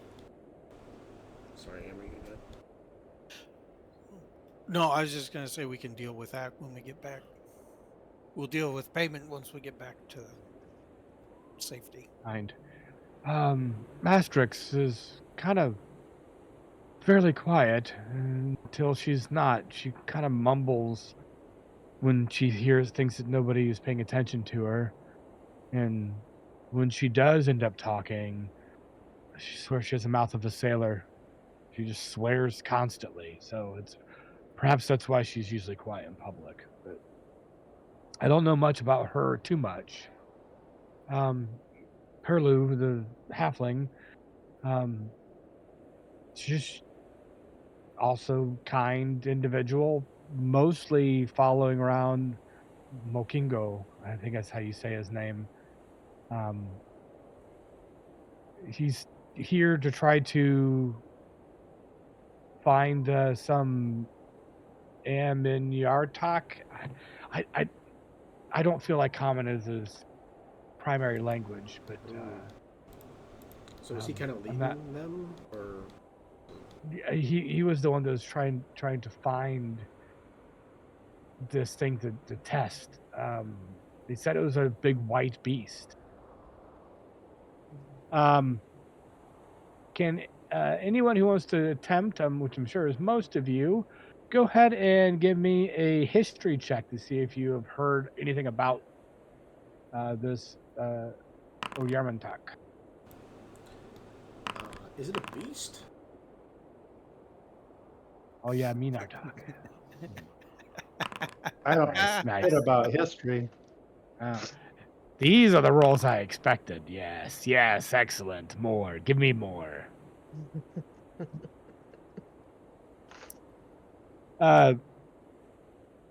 Garrett, none of you are familiar with that name. Garrett says, I've heard rumors, but always called a winter walker. It's some huge white beast. I heard it's like a polar bear. It must be of immense size. For this Goliath was trying to battle or test his mettle, something to prove that he's worthy. It seems Did I he don't have the understand. last name? Growling bear. Um, uh, Go ahead and make a history check with advantage. Hard root. It sounds familiar. This is one of the Akhenathi tribe. Okay. So is this? I'm gonna turn to Hardroot and say, is it normal for your kind to test their metal this way? Oh yes. And he'll smile, kind of gleefully, like, I definitely think we should go after this thing. I mean, those people. All right, well, as long as there's a nice juicy reward behind it, I don't mind.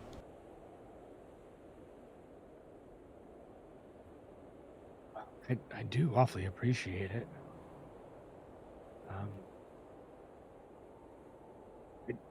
I don't think I'll be much help. I'd love to rest if we can, but I don't want to rest in this mountain at nightfall. So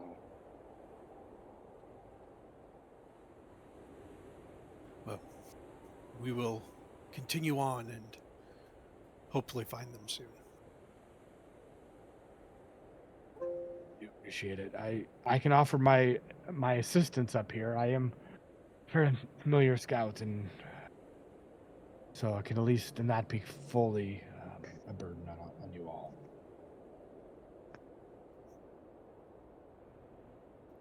Well, I think we're ready to move on whenever. Very well. Let's go. Whenever you're ready, Garrett. All right. So you guys take your rest. Garrett is not able to recover from any of his exhaustion, but he does eat a little bit of food that you guys have offered. And he will provide advantage to survival to one of you if you're going to make any survival checks in the mountain. We'll just have to call out who wants his assistance in that help. So he did call out that this area up here on the mountain is a treacherous climb. So there are going to be some challenges up ahead. So if anyone would like to prepare, I know most of you have your rope, your axes, and your crampons all ready to go. All right. So as you guys start to navigate up through this pathway here, I got a cantrip for that. nice. And let's go ahead. As you guys try to navigate, there's a lot of zigzagging that takes place as you guys are trying to jot around wider paths, something a little bit safer. You run across areas that are a little bit fragile, things that Garrett has identified before. So, no survival checks are needed here. However, I will need everyone to make an athletics check during the first leg of this climb. See how well you do. I was really hopeful that everyone was going to roll a 14 or some sort. I'm using guidance on myself.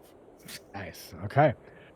Easily enough, Garm struggled a little bit, but as a group, you flew past that with excellent results, working really good as a team. Garrett kind of teaching you as you go, getting better as you're navigating through. Um, you guys don't slow down at all during this first pass, so you make good time. Go ahead and as you get to this next section, it is more of a vertical wall. Pull your ice axes out as you're climbing up. It's only about 50 feet up, but it's a definitely shift in terrain. Go ahead and give me another athletics check. Looks like you're all very skilled at this. Well, poop. Garm and Merrick, not familiar with being climbing vertical in this way.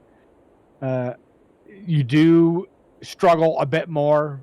Luckily, your teammates do help you.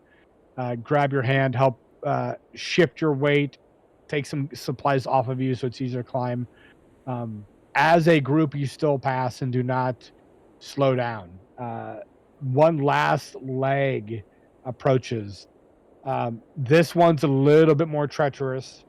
There is an inverted incline, so you're actually going to be kind of scaling a ramp, kind of a free climb, so to speak, to kind of get over the top of this cliff.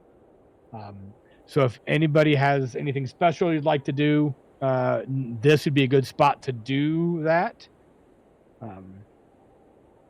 I'll call it out before you roll. If not, you are free to go ahead and make your final athletics check as you climb up this incline. So hold up one sec. Mm-hmm. Oh no, never mind. Bless is only attack rolls and saving throws. Never mind.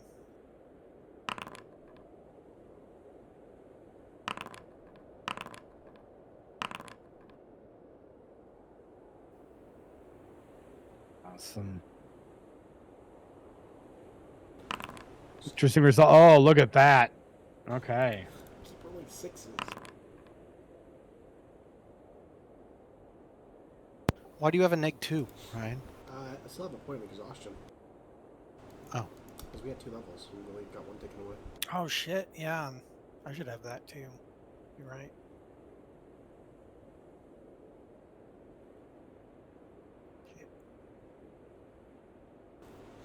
-2. I also forgot we had that shit until like we started doing these.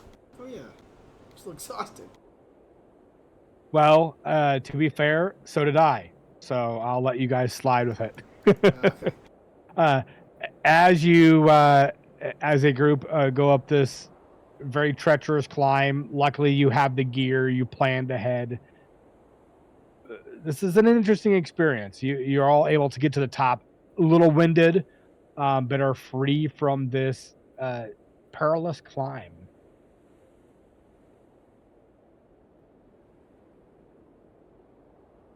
Nice. About what time is it now? So it's about 6 o'clock right now. So with your long rest and this climb, let's say 5. Let's say. So it is towards the end. It usually gets darker around 6 to 7. By darker, it's always dim here. Mm-hmm. But you could be interesting for those of you who wish to stay up. Maybe you can see some interesting things in the night sky tonight, should you be awake. But you do see you are very close to this cave up ahead. Would you like to go closer to this cave? I would like to sneak closer to that cave. Okay. Is Yeah. everybody going to be sneaking closer to the cave? We'll try. Yeah, I I'll Are you, can try. are you, attempt to sneak. yeah, Yeah, so the Yeah, question I'll is, sneak. I'll okay, sneak. so everybody's gonna go up. So we're gonna go ahead and have a group stealth check then.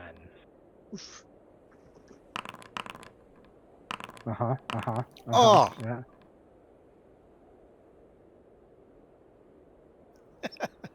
Uh, Interesting. Yeah. Yeah. Garn and his heavy armor. Yep. I sneak. So Garm, you are a little taken aback by the rest of your group not really understanding what sneak means, as you are as soft as a mouse going through the snow, and you hear the what sounds like deafening sounds of your comrades behind you crunching through the snow, the armor shifting. Holy shit, you guys. Just letting you down. Whoops. Good or bad. Huh. We tried. That's all I can ask. What Who is did this that? doing? Who did that? No one did that. All right. Let's see here.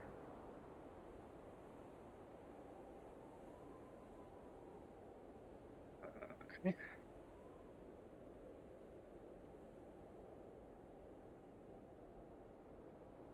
Can you guys see that on the left-hand side?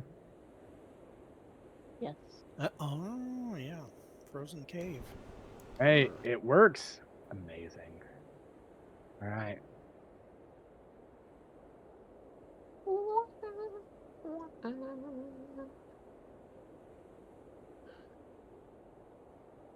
You guys can adjust yourselves there.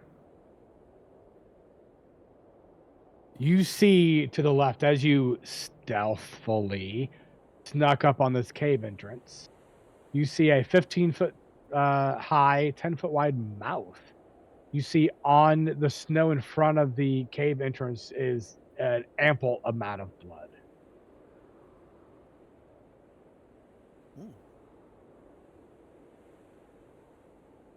Is Garrett staying back?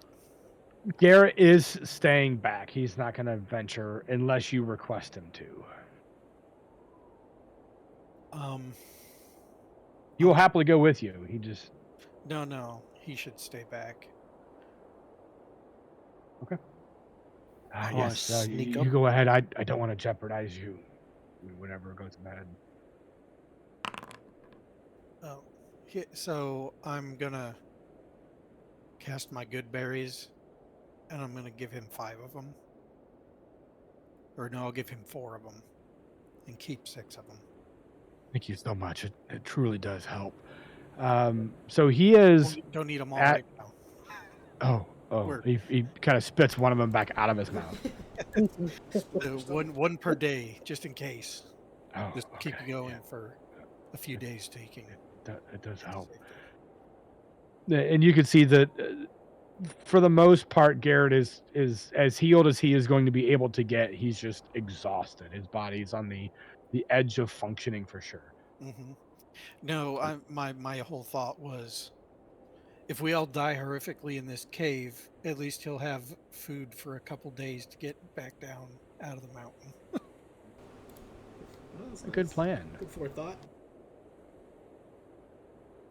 All right. So the inside of the cave is darker. So how would you guys like to proceed? What is your plan? I'll sneak forward and see if I can find anything. I got a Okay. cantrip for that. I can see in the dark. Yeah, I can Okay. see in the dark. I also can see in the dark.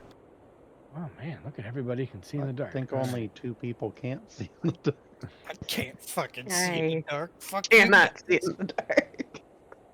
All right. So it looks like some of you may already have your special vision modes enabled. So cool. Right. Just a- Pardon what? the way you said that made me giggle. Like just special vision mode enabled. Right. I don't know. Mine's probably not because mine's from the thing, the secret or whatever. Oh, yeah. Let me check your thing. Okay. Yeah, check my thing. Dark You are vision correct. Your thing was broken. Oh no! I Is your suspected. I suspected. is your thing Triple. better now? I don't know. Is it? Yes. All right. Questioning. Should be. I don't know. Nothing changed that I can see. Oh, okay. Let's not do anything. Yeah, I don't see anything past this little entrance part. Hey, I wonder if it's because this mod doesn't do what I think it does. So maybe it doesn't do that. I don't think it. It does the variable token. Okay. Yeah. It's okay. I can do this also. All right, go ahead, Falk. Go ahead and make a stealth check for me. Because you said you're sneaking up here. Yep. Okay. And let me, for no apparent reason at all, just do one of these. Oh no. Okay.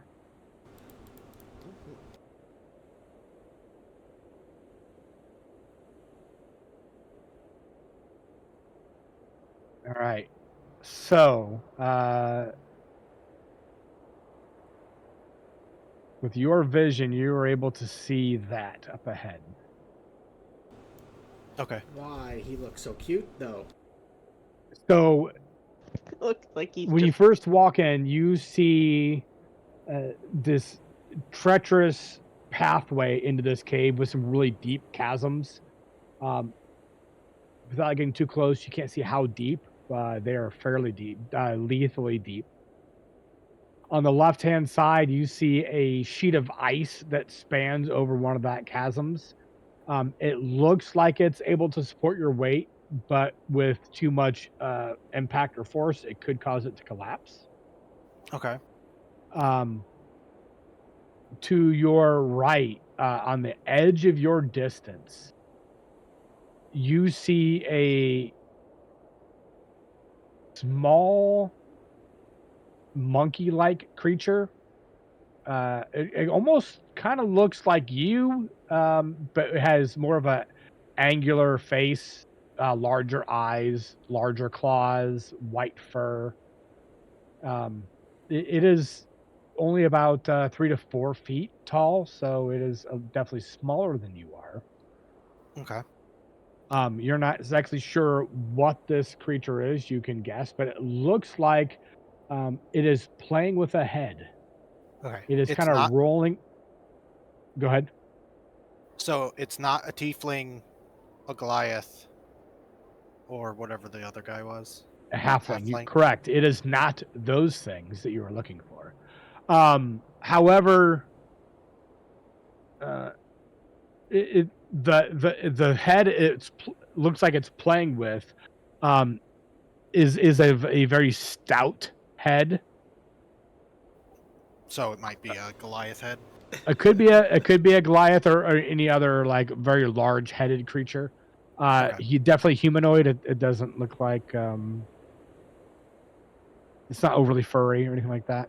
Actually, I take that back. Make a perception check. Hobgoblin. Yeah, it's hard to tell from here, but it doesn't. You can see like glints as this thing kind of plays, almost like a cat would, rolls it and then it jumps on it. As you see this mouth frozen open and a beady eye occasionally just stare. It looks like it's staring right at you as it rolls across the ice. Okay. Then I'm going to sneak attack it. Oh shit! All right, y'all. So I can get a surprise round on it. Yes, you can. All right. For shits and giggles, And when I'm doing that, I'm gonna hand sign back to Garm incoming. Alright, I'll let them know. Thok is shooting something. Alright, something is on its way. There are Possibly. things happening. Stuff's going on. Things happen. Bardic Inspiration only lasts like a minute. Until you use it. It's like 10 minutes, I think. Yeah. Mm-hmm.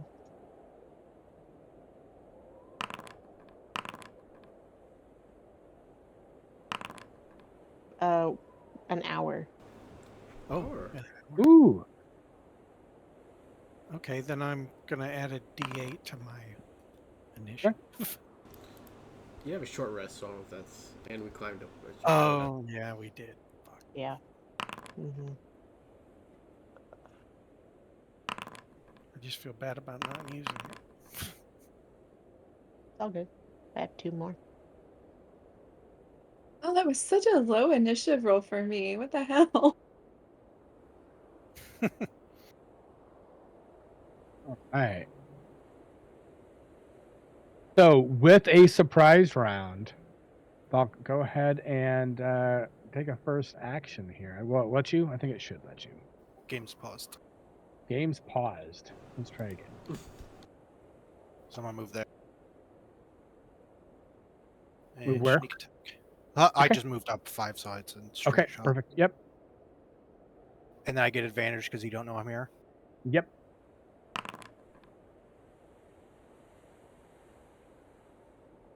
A 23, huh? Eat. 23 will hit. So then I'm just gonna add the sneak attack and surprise attack onto my damage without clicking the other button. Okay. Click them there just so you see them. But it's just plus 3d6. What the fuck is surprise attack from? Hobgoblin. Oh.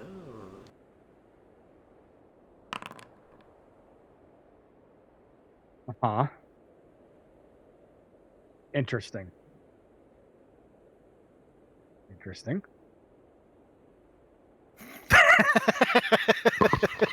Oh, shit. So, You could have had that baby, man. It's dead. you release a well-aimed shot. Where do you want to hit it at? Its face. Okay. So it throws the head, and as it's in midair, getting ready to pounce on it, you release your arrow, catches it right in the eye, kind of right between the nose, and the eye doesn't looks like it's can't tell for sure, may not even be damaged. As you hit it with such force, you kind of pinned it midair to the wall. Its corpse is dangling, body limp. It starts to shake and convulse, and you hear this little as it doesn't even have time to let out any kind of moan or shriek in pain, and it is eliminated immediately with Okay. residues. Okay.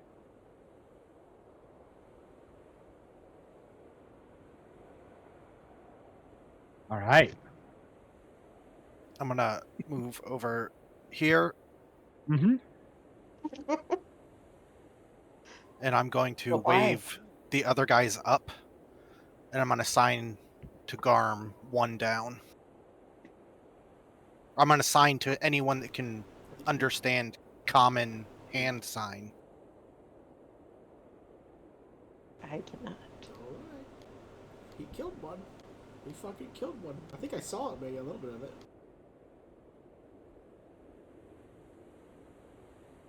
All right. So, surprise round over. You're up. What would you like to do? Move over here. Do I see any further? Yes. Let me go here. I have 60 foot of dark vision. Okay.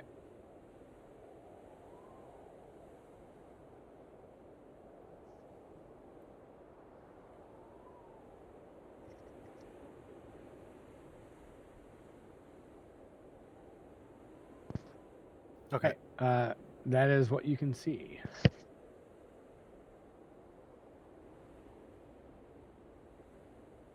I'm gonna go here and I'm gonna hide.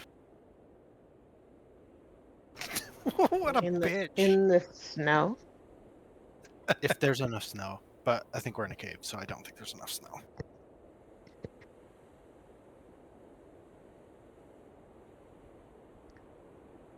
All right. Fascinating turn of events. Okay.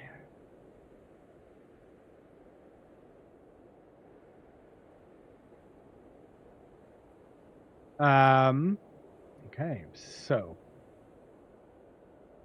here I want to do one of these guys.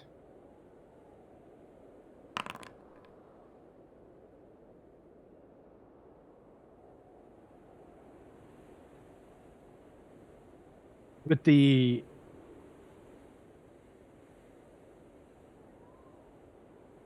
hear the lumbering footsteps as a creature comes out and kind of sniffs the air, smelling fresh blood.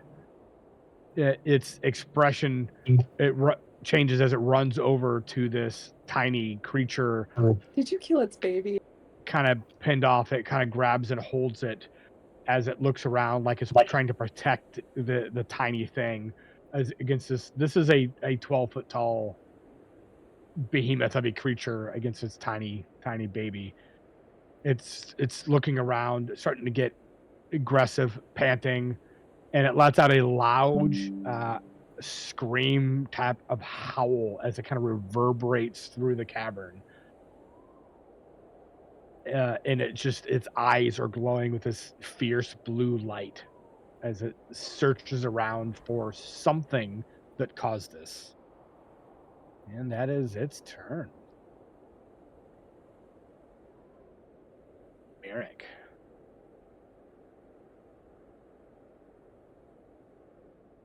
Wonderful. Merrick is going to give Garn bardic inspiration.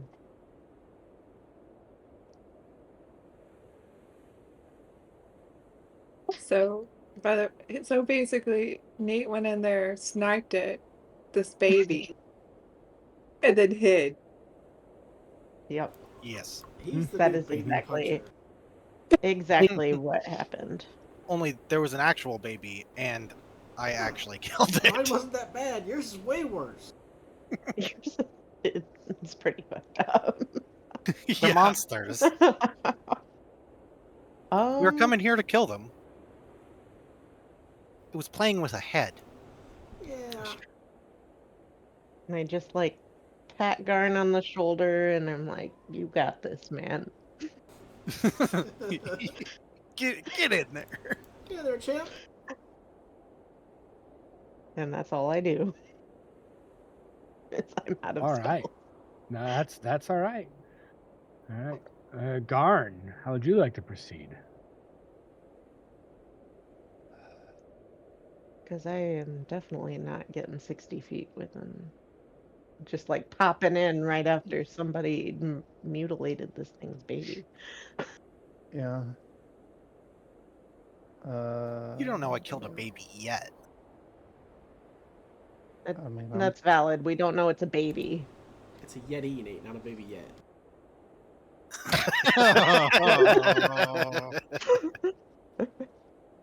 I think I'm just moving to there. Anything else you'd like to do in your turn? No, I'm good. All right. All right. Garm. Okay. So I'll go poke it.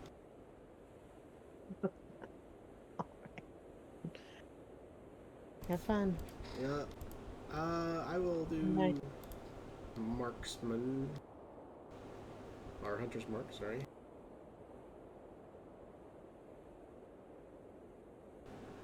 My last spell slot.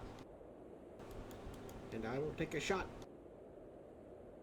All right, go ahead.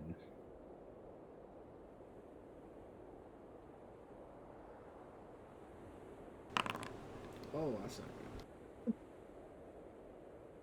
good. You take a shot ricocheting off the ice wall, and it kind of arrow sideways half hits the creature. It kind of its expression goes up, looks at you as your attack misses. I'm Dude, gonna- you just marked yourself as the mofo that killed its baby. Yep. Whoopsies. You ran over the dog. Hey, anything? Okay, and you disappear. Perfect. Hard route.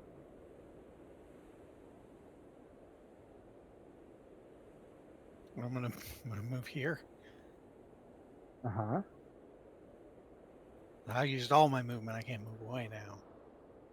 Well, shit. But What the fuck are you guys shooting at? Run up there. Oh! Uh-oh. I have light on my stick. Like I can cast Mhm. light. Okay. Perfect. All right. I'm You gonna okay? put it down in the Yeti's square. All right. But there's a bonfire on the Yeti now. Are you lighting the Yeti on fire? I am. It gets a DC 13 saving throw. All right. Let me see here. Do I have? I mean, it is indeed a flammable object. Mm-hmm. And the It is bonfire not being stays worn there. or carried. Oh, perfect. I'm glad this is happening. All right. Amazing. All right. So your bonfire erupts, Mm-hmm. uh, and it definitely does damage. Mm-hmm. 2 fire damage. It shrieks as it appears to panic quite a bit from this bright fire that just erupted under its feet. All right. You know, there's not really a flaming fire or icon. That is surprising. All right. So did it like catch on fire? It is not on fire, but it reacted. Well, I mean, imagine how a Bonfire big takes ice vent. creature would react with a Oh. bonfire erupting between its loins. So, Yeah. I think all it right. should ignite, man. It says ignites flammable Oh, object. there's always hope. All right. Yeah, Yeah. but Anything else for you, Hard Root? I cast Shillelagh Okay. You Just- cast Shillelagh. because All right, Mara. I'm gonna double move, Okay. and I will end up here All right. next to Hard Root. And then I'm going already. Oh no, I'm done. Right. That's two actions to get here. So yep, I'm done. Oh, 2 moves to get here. All right. Valk, you are up.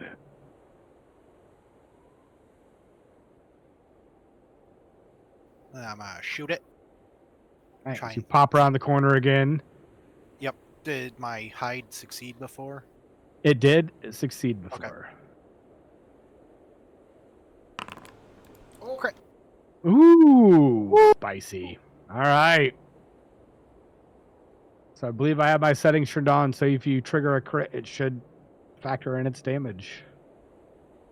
All right, and I'm just gonna add 2d6 for the crit sneak attack. Okay. Perfect. Oh nope, that was wrong. Subtract 7. Okay. Because it doubled my 2d6 to 40. Oh, your 2d6 as well? Yeah, Okay. yeah. I should have just done 1d6 and then. and it didn't. Oh, and it didn't brutal. Oh, great. All right. You want me to just redo it? Yeah, let's just redo it. Okay. I wonder. I thought I had that turned on. Maybe I need to go back and recheck my settings. I may have wiped them out. So So I'm just going to do a regular hit. Yep, and then we'll figure out max damage. Then we'll add So, yep, so 1d8 plus your 2d6. So do your sneak attack as normal. Okay. Works. So that's So that's 20, no, 18. 18. Yeah. Plus 8. So 18 plus 8, 26. Which is somehow higher than when I did it wrong. Oh, no, it would be higher because brutal critical, yeah.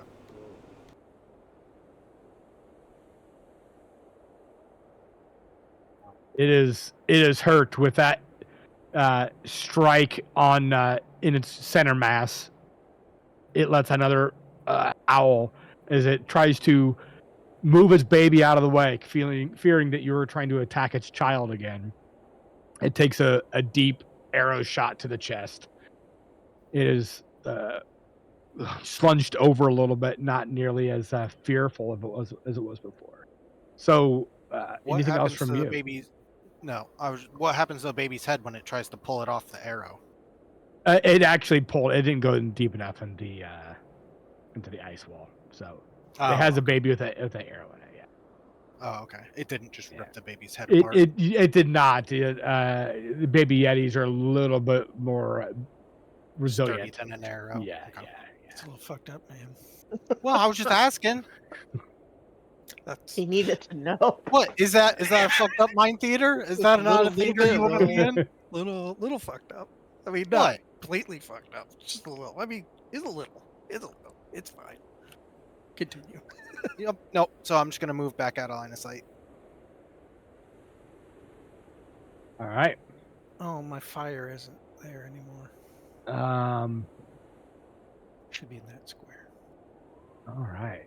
That's fine.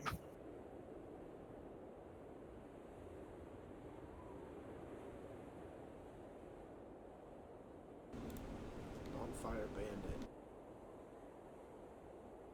Okay. So, as it's running, its eyes grow a really bright blue, and I need Mara. Go ahead and make a Constitution save for me. And this is a magical effect, if that makes any difference.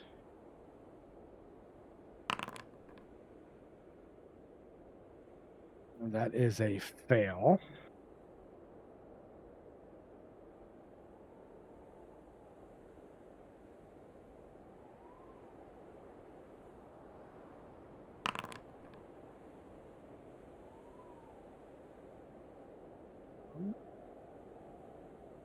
Interesting. That is different than the stats I have on my other sheet. All right, we'll go with it. So go ahead and take 5 points of cold damage, and you are paralyzed until the start of your next turn. Start of its next turn. It's turn. Yeah, sorry. Yes, it's next turn. All Okay. right. And then it's gonna go ahead and make a claw attack at Hardroot.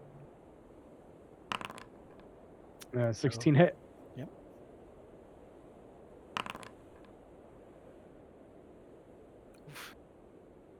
That's slashing and cold damage. How much of each? It is. Let me pull this up here. It is Oh, 8 first points hit. of slashing, 4 of cold. Okay. I don't know if it's 5 diagonally. I know in some. Diagonal instances is just 5 it's feet. 10, right? Oh, Oh, sorry. you're still doing it 5. Okay. Yeah, all diagonals are 5. Yeah. Just We don't have to do the fun half and then full, then half and full like the old days. Yeah. Oh, okay. So the next claw attack is going to be at Mara with advantage. Actually, it's going to be. Actually, take that back. I have to roll. He has disadvantage because of reason. So I'm going to roll Hardroot's attack first. I'm still concentrating on my fire. Okay. Good. Okay. His attack did hit you. So with its disadvantage and Mara's advantage is going to cancel out. So this is a normal attack. This next one's going to be a normal attack against Mara. Let's see if it hits. 19. I believe that'll hit you. Yep. All right. And you take 14 points of damage, 9 slashing, 5 cold. It's nice that All right. separates those out. It is super nice. All right. That is the end of its turn. Mirik, you are up. I am casting Vicious Mockery on the Yeti. Okay. So the Yeti is going to make a wisdom save. Let me see here.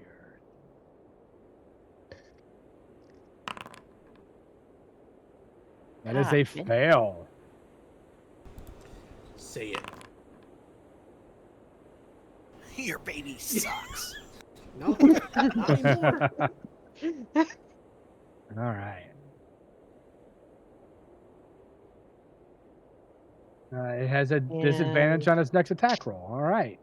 And then let's see. I will. Who goes first out of these guys?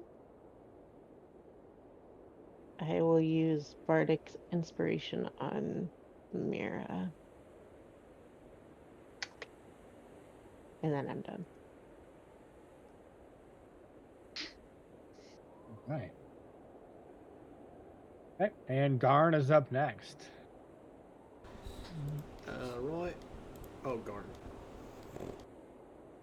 And you still have Bardic Inspiration. Yeah. And I will attack. With my great sword. If it wants to. There we They go. did it.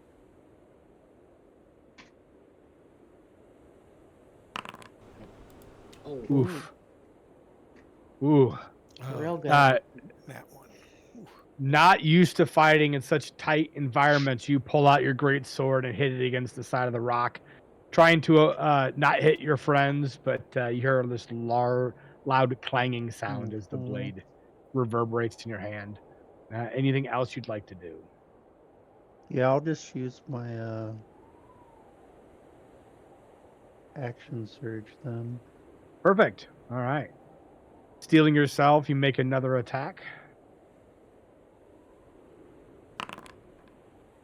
That will definitely connect. Ooh. Just had to work the rust off a little bit. Yeah, Yep. yeah. Right. Oh damn! Deep, Oh, deep gash as you slide your giant greatsword into its torso. Savage attack coming in clutch. Yeah, so you drop ones and re-roll them. Oh, nice. Yeah, that is nice. All right, hanging on by a thread. Garm is up next. I'll take a regular shot, non-sharpshooter. Non-sharpshooter. All right.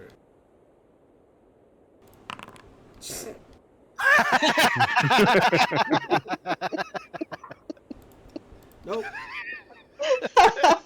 Oh, little does he know, I swapped bows with him between the last. Expert you are with archery. You release an arrow. It just happens to hit the sword that Garn already has it like inside of it. So you would have been an excellent hit, but steel meets arrow just misses. Anything else you'd like to do? No, I'm done. Okay. Hard root. Face to face with this bloody creature. I'm gonna put a bonfire on top of it again. All right. DC 13. Oh. Ooh. Oh, yeah. If it ends its turn in it, though, it's still. But and then bonus action. I never put my thing What on now? there. Oh, No, I never clicked on Yeah. it. So Oh, okay. I was just fixing it. I thought Okay. Emery was action surging, and I'm like, wait, what? what is well, this? what kind of he's that secret good. did you fucking get that you're resistant to melee and to get action surge? I'm gonna healing word on Mira. Okay. Mira. All right, go ahead Oh and. no, this is the wrong one though. Is this I tried 2024 to also? find the old one, and I didn't have any options to change it Yeah, on. when you search an atom, it kind of all muddles them together. It's a little tricky. Yeah, 7 healing to Mira. All right, Thank nice. you. All right. Mira is still paralyzed from the icy gaze of this Yeti. Was it to his turn or my turn? It's till the beginning of its It's next turn. next turn, yeah. So I get 2 turns of being paralyzed. Oh man, this feels great. Mm-hmm. Wait. So Because it ran it up. could have only been I one. well, it's only been one. Yeah. This is only the second round of combat. Yeah. Yeah. So this is your first turn. You got the move before this turn got taken, and it's next turn. Oh, okay. Yeah. So it'll only steal one.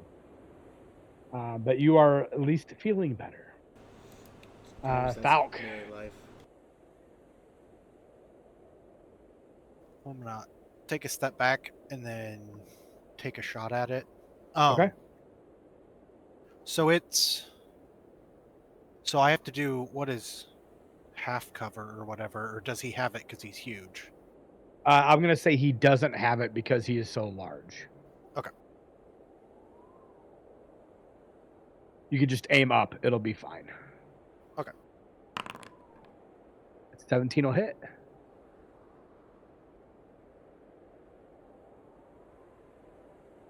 And I'm adding my sneak attack on there. Okay. Yep. How do you want to finish this creature as your last arrow? The same way as the baby. Right between one of the glowing eyes, your arrow sinks into the back of his head. The creature starts to wobble and starts to fall. You can choose Hardroot being the one that's right there. Actually, Hardroot and Garn. Do you want this thing to fall into the chasm, or do you want to try to pull it towards you so it doesn't get lost? I mean, I was gonna. Oh, I'm gonna grab it. I'm gonna harvest that bitch. Okay. All right. No, that's fair. Yeah. So it starts to fall towards the chasm as you both at the same time reach out and grab its fistfuls of its fur and tilt it towards you as it collapses. The top of the head hitting the bonfire starts to singe as you guys end both of those creatures. It was like a creature and a half. A creature and a fourth. Mara, you're able to move again freely. You guys see Sweet. this large thing in front of you. It stinks of almost wet, moldy dog and rancid meat. And this creature is dispatched. Nicely done. Can we explore the rest of this cave? You can. I So, want to go explore, man. so Be with careful of that floor. yeah. Yep. So with this area open to exploration now, would you guys to dive into this cave? So you go over to where the baby was playing. You see the head is of dwarven. Not sure who it was, but has a big dwarven beard. You see its frozen expression. It is not a Goliath. But also along this back wall over here, like this back wall over here, there appears to be frozen trophies, kind of like frozen spit stuck to the wall. Wow. You see bits of flesh clinging to bones, but you see a Goliath. Uh, his head was ripped off. Looks like it gnawed a little bit on the side of his head and frozen to the wall, kind of as a trophy. Part of his bones still attached to where his hide armor was. Great axe on the floor, and his body's kind of dangling there, almost like a bone curtain. You see some dwarven gear that is also frozen in the ice here, some scale mail. Looking further into this den, there's uneven floors and ceilings that seems to be like a natural cave entrance here. This is probably where this Yeti and its child were. Obviously, she was raising it. You see a curled up in a fetal position in the back is a halfling. Looks like she is frozen. Um, Merrick, go ahead and make a medicine check. Oops. Medicine. Let me see. Yeah, that's like wisdom. Oh, you said Mirik, not Mira. Sorry. Yeah, I apologize. It's okay. I'm like, you don't. I was about to say you don't want me to do that. You all did this to yourself. I mean, I think we're all moving around too. Yeah. Merrick, He's like back here. yeah. You see this halfling that you swore was frozen alive, or is actually alive. You can get a faint heartbeat as she is chilled to the point of almost preservation. But you see small wisps of uh, almost like steam coming out of her mouth or her nostrils. She is indeed alive if you want to try to do anything with it. Are you sure your nickname is not fucking Firestarter, not Hardroot? I put a bonfire in the Oh, middle of the nicely room. done. All right. You cast bonfire. The light from the fire fills the room. Warmth pops up around as every little bit helps in this cold environment. You see this tiny little halfling start to thaw out a little bit. Still hurt, probably not as hurt as Garrett was, but she starts to move a little bit. Her eyes slowly open, and she whispers out a very soft "fuck" as she starts to shiver violently as more heat is entering her body. Okay.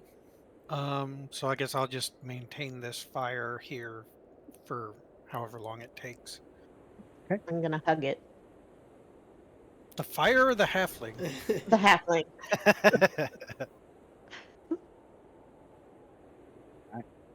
So Like, you hug wrap onto my the halfling. Wrap my tail around it. You hug onto the halfling. Try to warm her up as she's still shivering. You guys can all take a either a break or a rest here, whatever you do, or you'd like to leave. She kind of whispers out,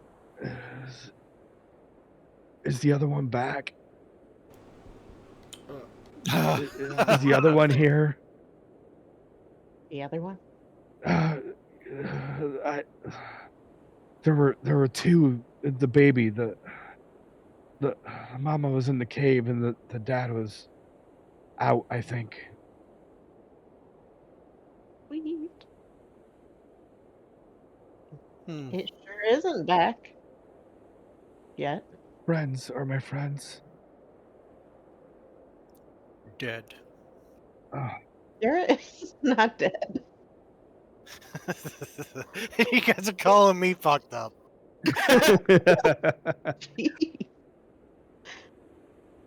The Goliath is dead for sure.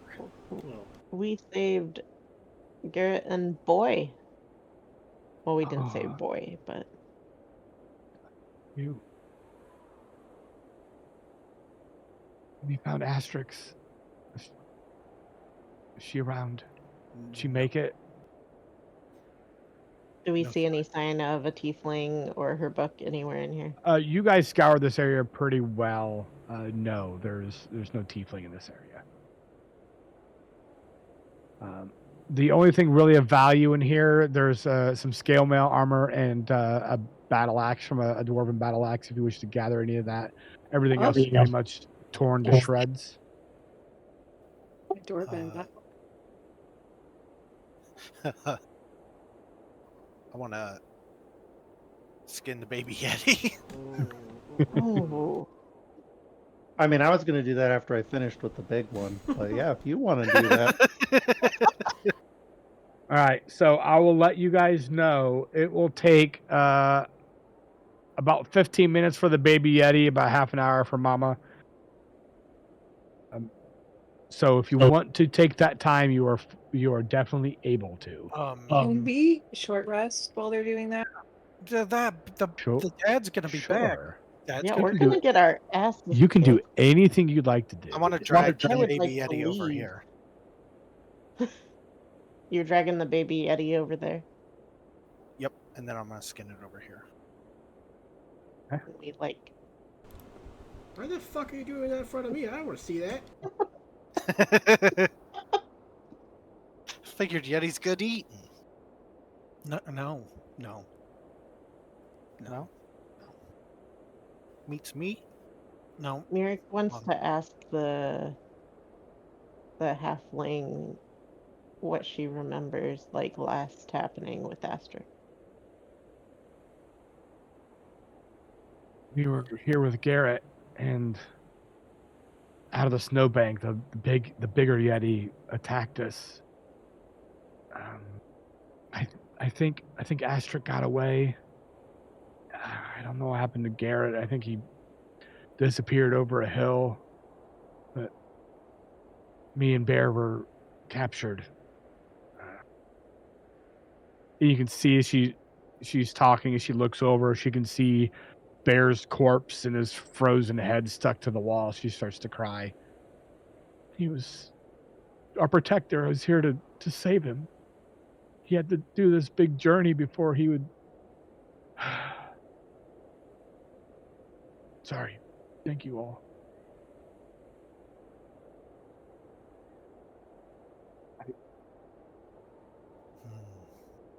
What do Well, we do? If we're going to stay here, we need to be ready for the big yeti to come back. Yep. As long as we rest, I don't care. Yeah. As soon as I'm done skinning the baby yeti, I'll go watch for the big yeti. All right, so Hey. go ahead and skin the. You said the baby one first. I'm skinning the baby. Garn is skinning the big one. And can we get Garrett in here? Yeah. Mirik thinks somebody should come hang out right here. So when the big one comes in. But I'm busy halfling hugging.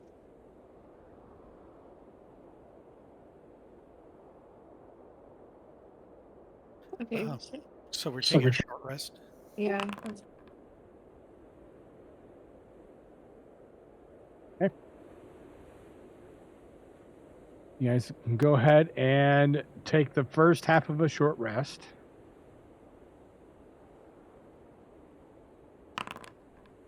So does that mean Garm is done with the big yeti, or with the yeti skinning? So, yes, Garn gets done finishing the big yeti. The little yeti is finished.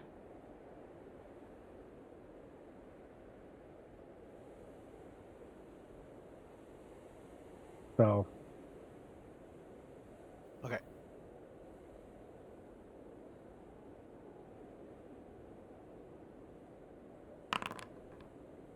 Oof.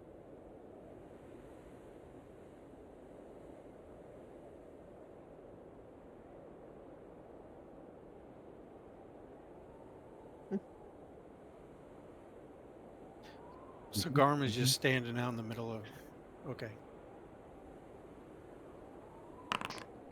I figured he'd join us once he's done skinning, unless he just. well, it's halfway through your short rest. So he's still skinning? He just finished Yeah, because he as said it'd take like a half hour. half an to hour. Yeah. finish that. So Oh, and a short rest is an hour. hour. Mhm. Yeah. Okay. I was thinking a short rest was 10 minutes. Oh no, I don't know why I was thinking that. That was 30 minutes. because that would be awesome.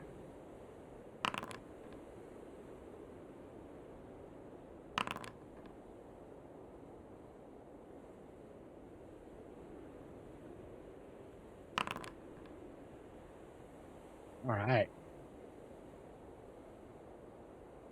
Mara. Want to roll Yep. initiative, see where we're at. Roll for initiative. Oh, my bad. Sorry. Yeah, he didn't say. All right. So as Garn stands up, mutilating the corpse of this other Yeti, turns around and you see the slightly bigger one standing, staring at you, and then starts to charge. It gets a surprise round.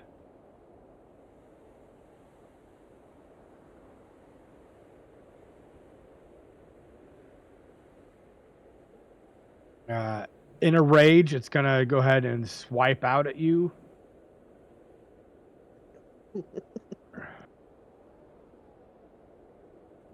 There we go. There's a 14 hit, Nope. Garn. Nice. You're still in. It uses second attack. 12. Oh my gosh. I can imagine this arm in hand as you're fending off this other Yeti, trying to slap it across in the face as you're definitely avoiding these attacks. That's impressive. All right, start with initiative, Mirik. You hear commotion outside as another adversary threatens your group. What would you like to do? Is this the halfling? The halfling's with you. That's Garrett. I know. Yeah, halfling's on Oh, the back. Garrett's back I'll in get here you. with us? Yeah.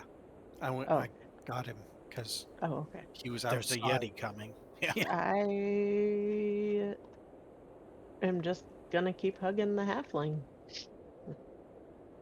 Because, well, 1, 2, 3, 4, 5, 6.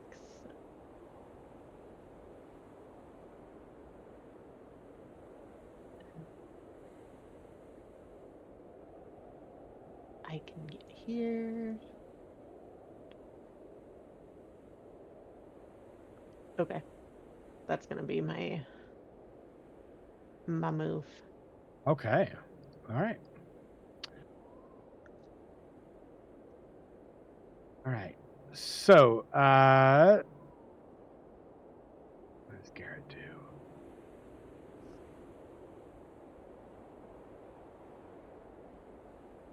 Garrett runs up and behind you, and is kind of stuck in this traffic jam. Hard route.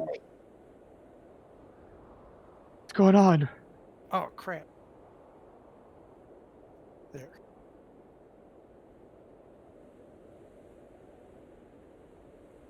So that's 30. Yeah. Light his wife on fire. I'll double move and cast Shillelagh. And I'm done. Falk. I'll move there and take a shot. All right. Go ahead and take a shot.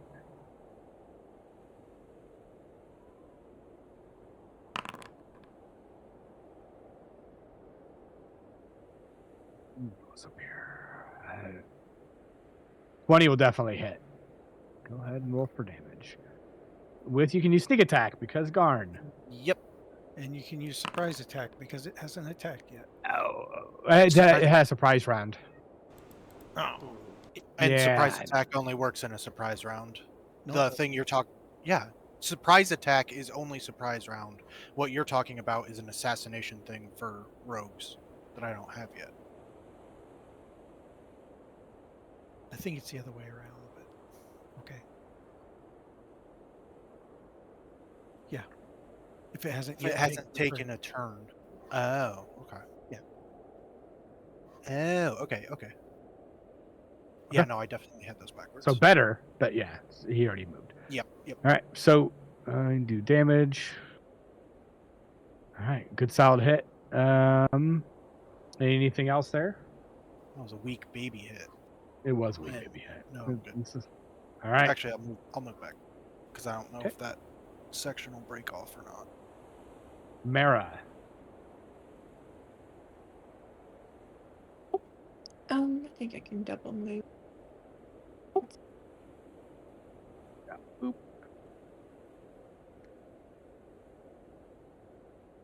Yeah, I can move to like about right there. Okay.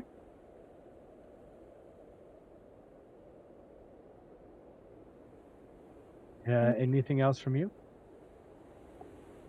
Moment. I'm trying to decide if I want to rage or not because I don't want to get hit. Yeah, I'm gonna rage. Okay. Bonus, right? It's been a while. Sorry. Yep. Okay. Yep. I'm gonna rage. So you go into a posing rage as you get ready for combat. This Yeti, frustrated at Garn's lack of fear in this encounter, he's going to go ahead and try to claw again. Oh, your private rolls. oh, yeah, my bad. We don't get a laugh at you if they're private. Yeah, but don't worry, you got this one coming. Ha! Hey, that'll actually hit. As the first one misses, but the second claw catches Garn in the side. That is 14 points of damage to Garn. 8 slashing, 6 cold.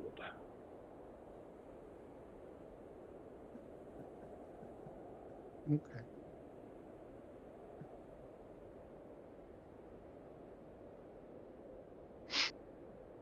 And Garn, you are up.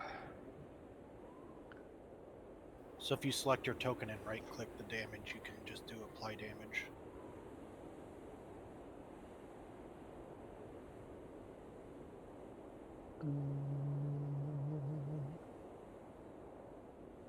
Oh.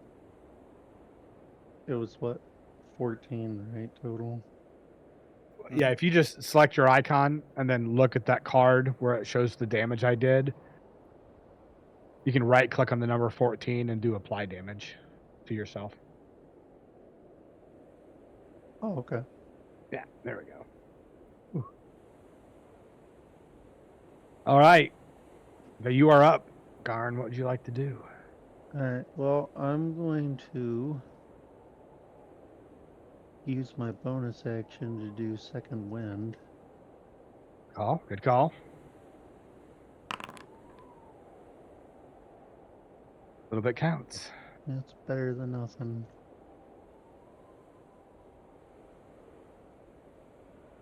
All right, and then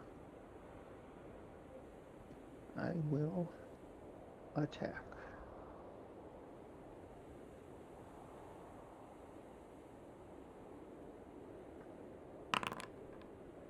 $21 hits.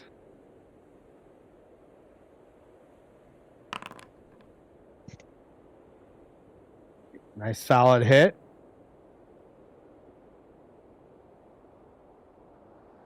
Anything else from Garn? Nope. Well, yeah.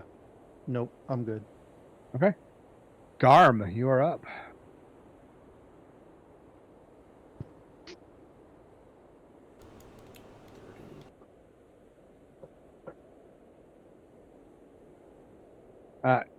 You can move past Mira if you want. Yeah, I'll give it to you. That's fine. I'll do my hunter's mark. You are taller than Mira is. That's true. Yeah. A hunter's mark. Hunter's mark, yep. All right. Lasts 1 hour, so I think it still should be good.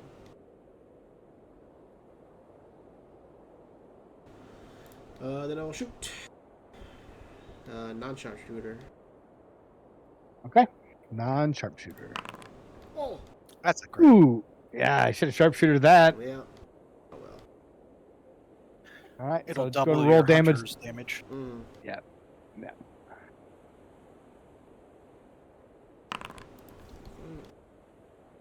So that's 18. It's bad hunter damage. Wow. Still 21 total.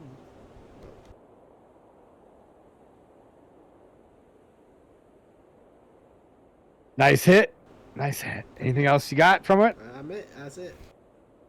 All right. So this creature running up, quickly beat down by the strength of your guys' attacks. Merrick. I am going to use a vicious mockery Okay. to try to taunt it.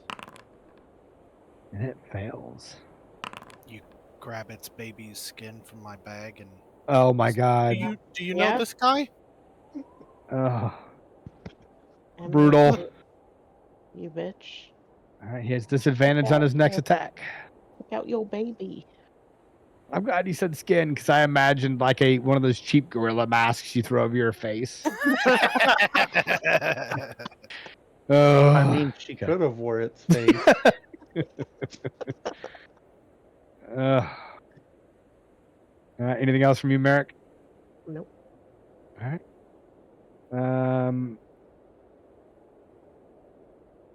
Garrett's gonna sneak past you guys. Try to attack. Ooh. Good enough for there. All right.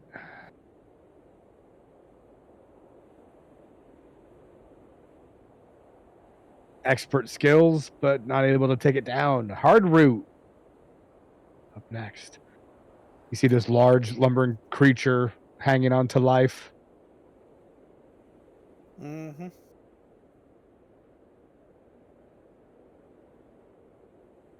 Oh. Okay. You just want to cook your meat before you kill it. I'm done. Oh, you're not going to swing at it? I know you had Shillelagh cast. I have it cast, but I can't swing and cast bonfires on the same round. Okay, I was thinking it was... Okay, yep, fair enough. All right. Unless you want to let him do 2 actions a turn. I don't want to start that precedent because I know what will happen. All right, Falk. Oh, it's me again? Yeah. Pop out, take a shot. All right. Oof! Slipping a little bit on the ice, threw your aim off as the arrow goes high, missing the creature. All right. Anything else from you? Like No. not. Mara, you are up next. All right, battle axe in hand. Yeah, I'm gonna reckless for the hell of it because it's gonna. Awesome.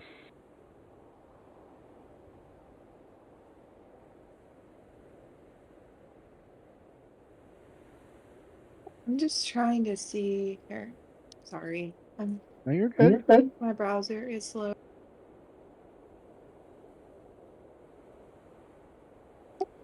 So okay, yeah. I was right. Impressive hit. Yeah, that does indeed hit. Go ahead and roll for damage. Whew, that'll be it. Got a feeling as your axe sinks into its chest, it collapses. This slightly larger Yeti, still no match for your team as you take it down. And you guys hear the still air, small whistling sounds through the cave, acting like a flute of sorts. As evening goes on, dispatch the second and hopefully final Yeti. Mm-hmm. Well, I think we should just take a long rest here in this cave Okay. then. Okay. Now that we've dispatched the Yetis and everything. All right. So you guys get a proper fire going. Out of the wind, settle down, evening setting in as the light starts to dim. You guys are able to take a long rest in this warm refuge here. All right. Nicely done, everybody. I'll give everybody a good berry. That's a good berry. That's a good berry.